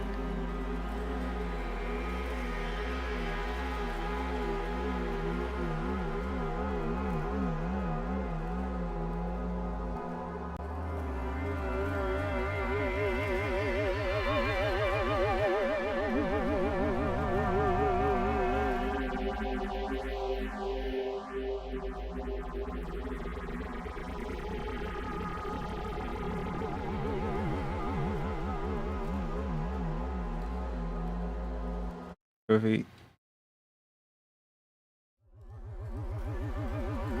Ah.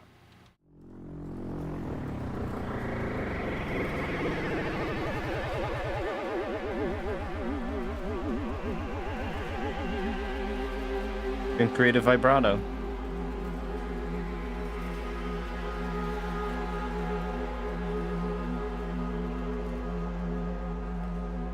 And the speed of the vibrato is now determined by how much we shift it.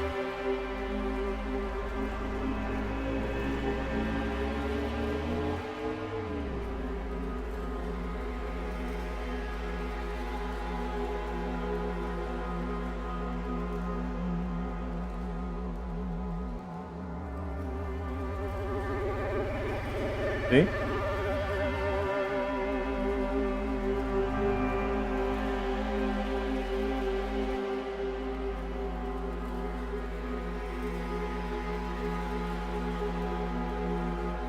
Interesting.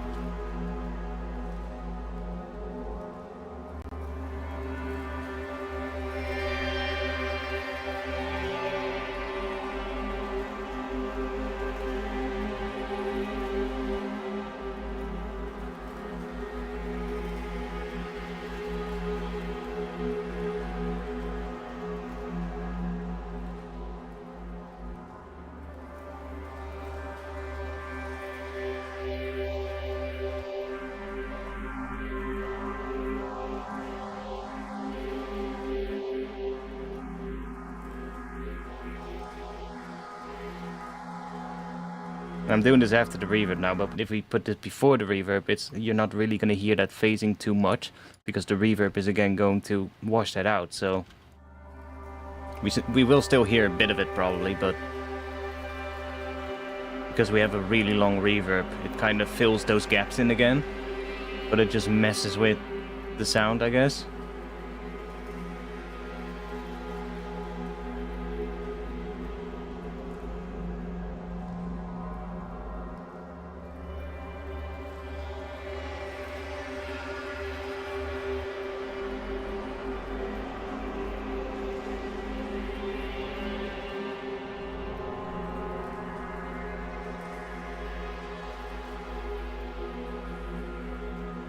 And there's also, of course, ring mod.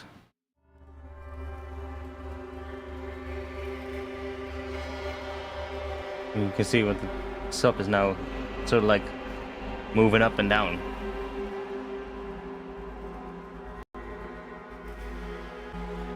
Put that after reverb. What does that sound like? Oh, we're now getting really weird panning effect.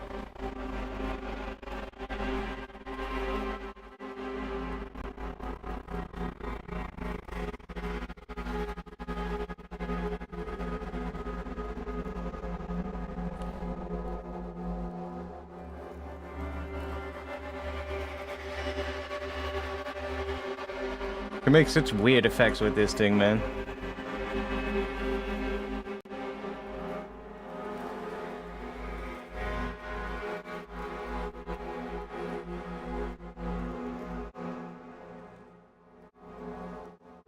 Even, dirty, noise, input.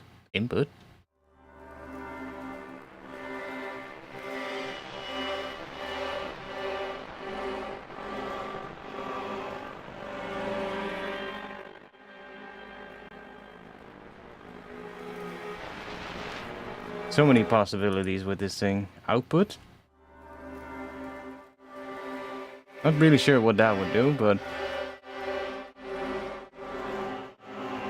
Okay, so that's the signal for the FM. So it basically takes the output of the entire patch and uses that as an FM modulator. What the fuck? That's weird. Or the output of the effect, I would assume. The output of this effect. And if we set it to input, it takes the input of the effect. That's weird.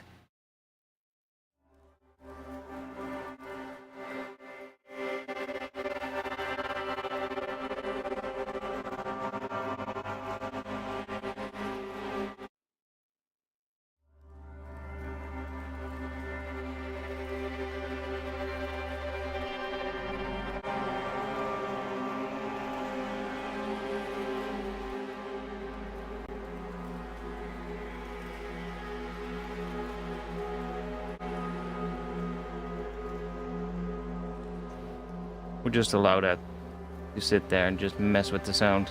Why not? You can kind of see that the sub is moving left to right, or the sub is having a bit of a subtle pitch movement, but only in the sides. Look at it here. The middle one is kind of just staying in the same spot. It's not really moving, but the one in the sides is moving from left to right, or is moving sort of like up and down. Huh? That's what I mean, you get such weird things with this.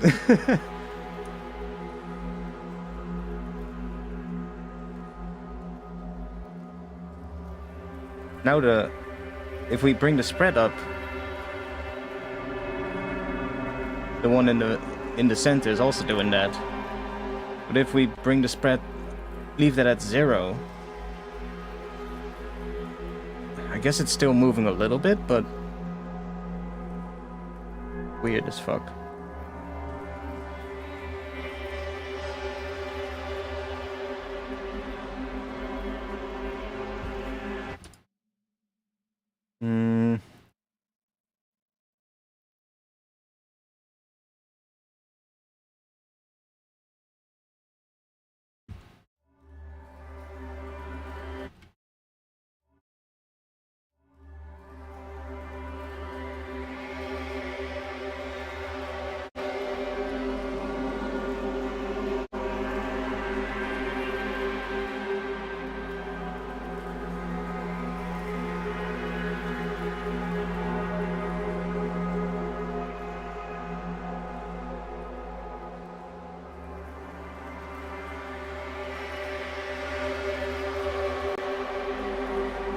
Yeah, the one in the sides is going up and down. It's so weird.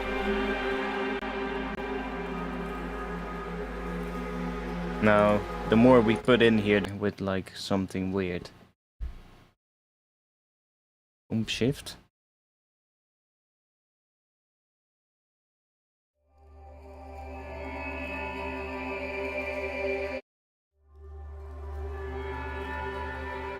Guess we can tune that to G,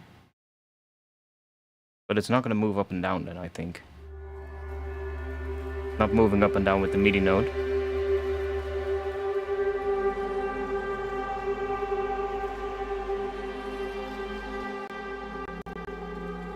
CPU doesn't like it. Oh, but this is cool though. We could bring this in every once in a while. Like we could take another LFO, set that to Hertz, and let's give it some randomness, and maybe we'll duplicate that and use that on the rate of this one, so it changes the rate a bit of it as well. And we'll just set this one to a different rate. But that is moving in speed now. See, it's going up and down and it's changing the rate a little bit. And then if we put this on here, now by default it only goes unipolar, but if we put this on bipolar, it's basically only gonna come above the 0% mark every once in a while. See, it's gonna stay below and then every once in a while it comes up. And then we can basically bring that resonant tone in.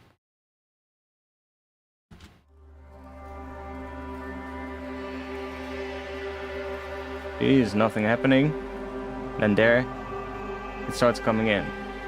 So maybe we'll just put that at 100%.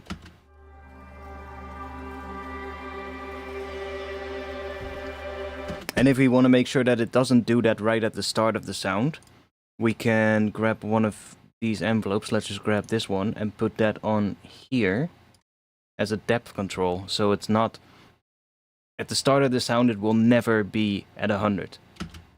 See? And now we can tune this to whatever frequency we want. So maybe we'll do a 5th, D.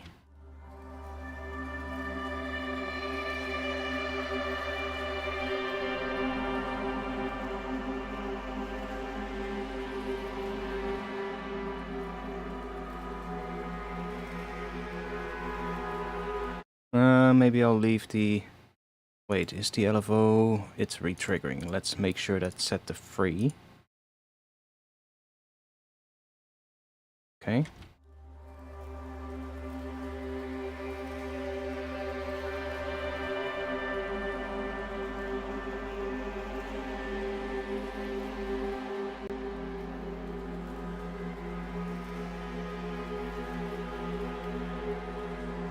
Now every once in a while it should bring that in.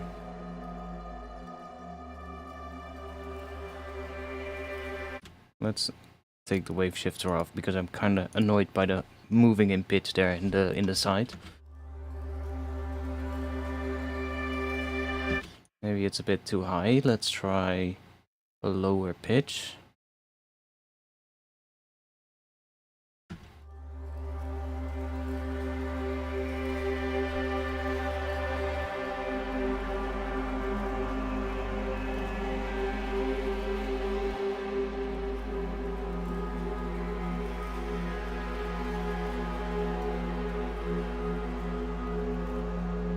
Sometimes it will take a while before it comes up, but there we go.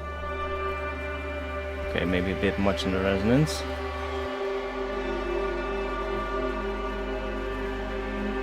We can also maybe try just putting that all the way at the start.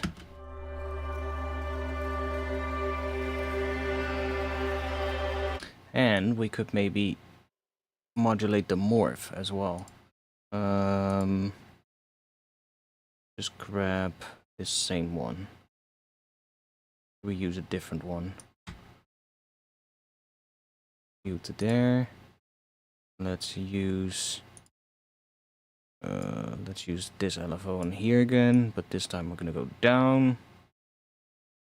And then this one is gonna control the morph.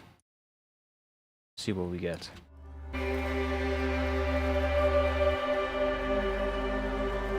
Maybe we'll make the dry wet not go up 100%, but just like maybe 70 or something.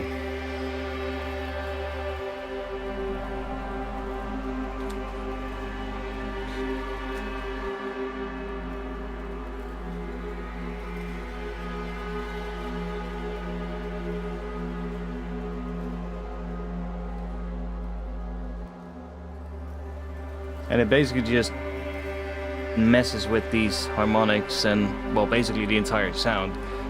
If we don't want it to affect the lowest part, though, we could even do this. And now it's only gonna sit in this area, and this area it won't ever do something. So this low note is not gonna be affected. Even if it goes to this area.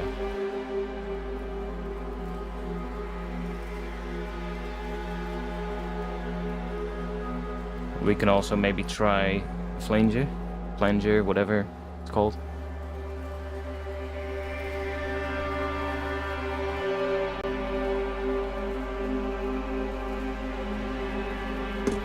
Maybe that one wants a bit more resonance.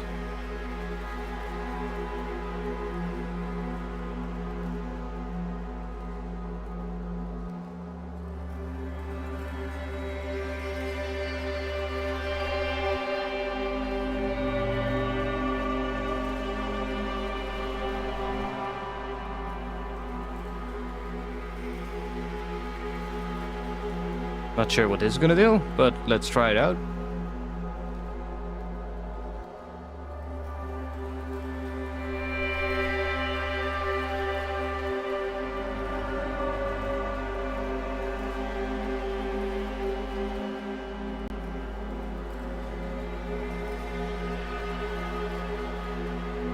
Don't know if that actually does much in this case.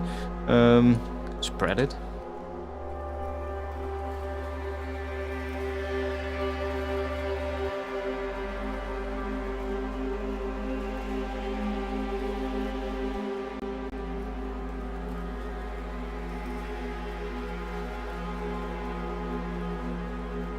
Also, I am going to stop streaming soon because it's 2 AM. And I'm getting tired, but...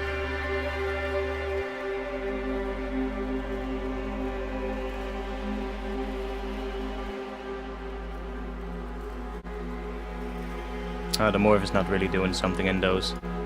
So let's just leave it on this.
Now it has a built-in riser. Put that before the reverb.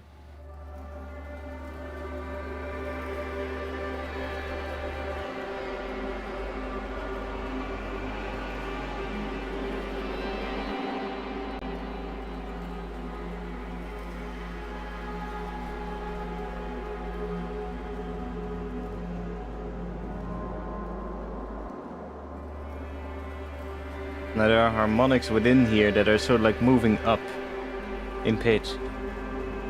Very subtly. Yeah, my CPU is really not liking this anymore.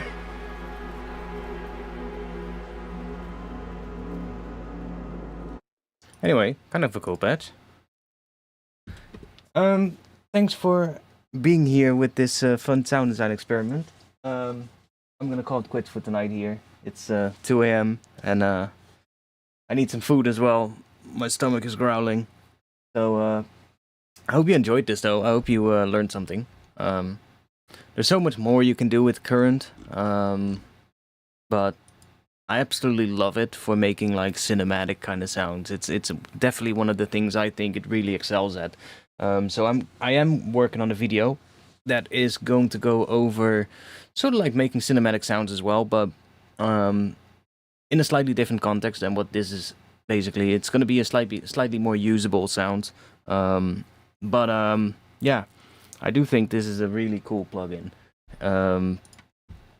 I'll see what I'll put in the video, but and I do think these patches could maybe go into a pack because they're quite nice. And now I'm making these kind of pads with it. I think a cinematic pack for Current would actually be pretty good to do. Next to the drum and bass one that I'm already working on. Don't know how long it will take me to make one, but I'll see. So, thanks for being here.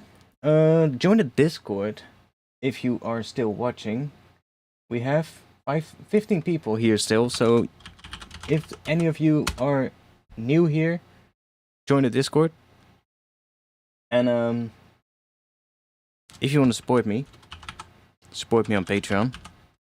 You can download samples, wavetables. A lot of the wavetables that you often see me using in Current, I don't really use them today, but there will be more wavetables coming.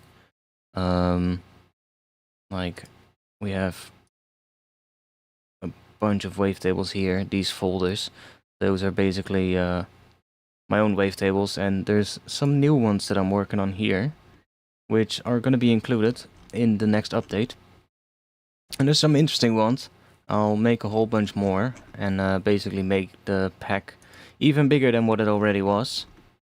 There's already a lot, but it's going to be more. So if you want those, check out the Patreon. Also the Ableton themes, samples, of course, bass samples. There's all kinds of stuff on Patreon. So check that out if you want to. Anyways, thanks for being here. That was fun. I'll be back next week on Friday around 8:30 to 9 p.m. somewhere in between there. Usually is when I go live. Today was a little bit later, but usually between 8:30 and 9 p.m. is when I'll do a stream. But I'll always let you know on the Discord. So join the Discord if you wanna be notified. Thanks for watching, and I'll see you all in the next one. Peace.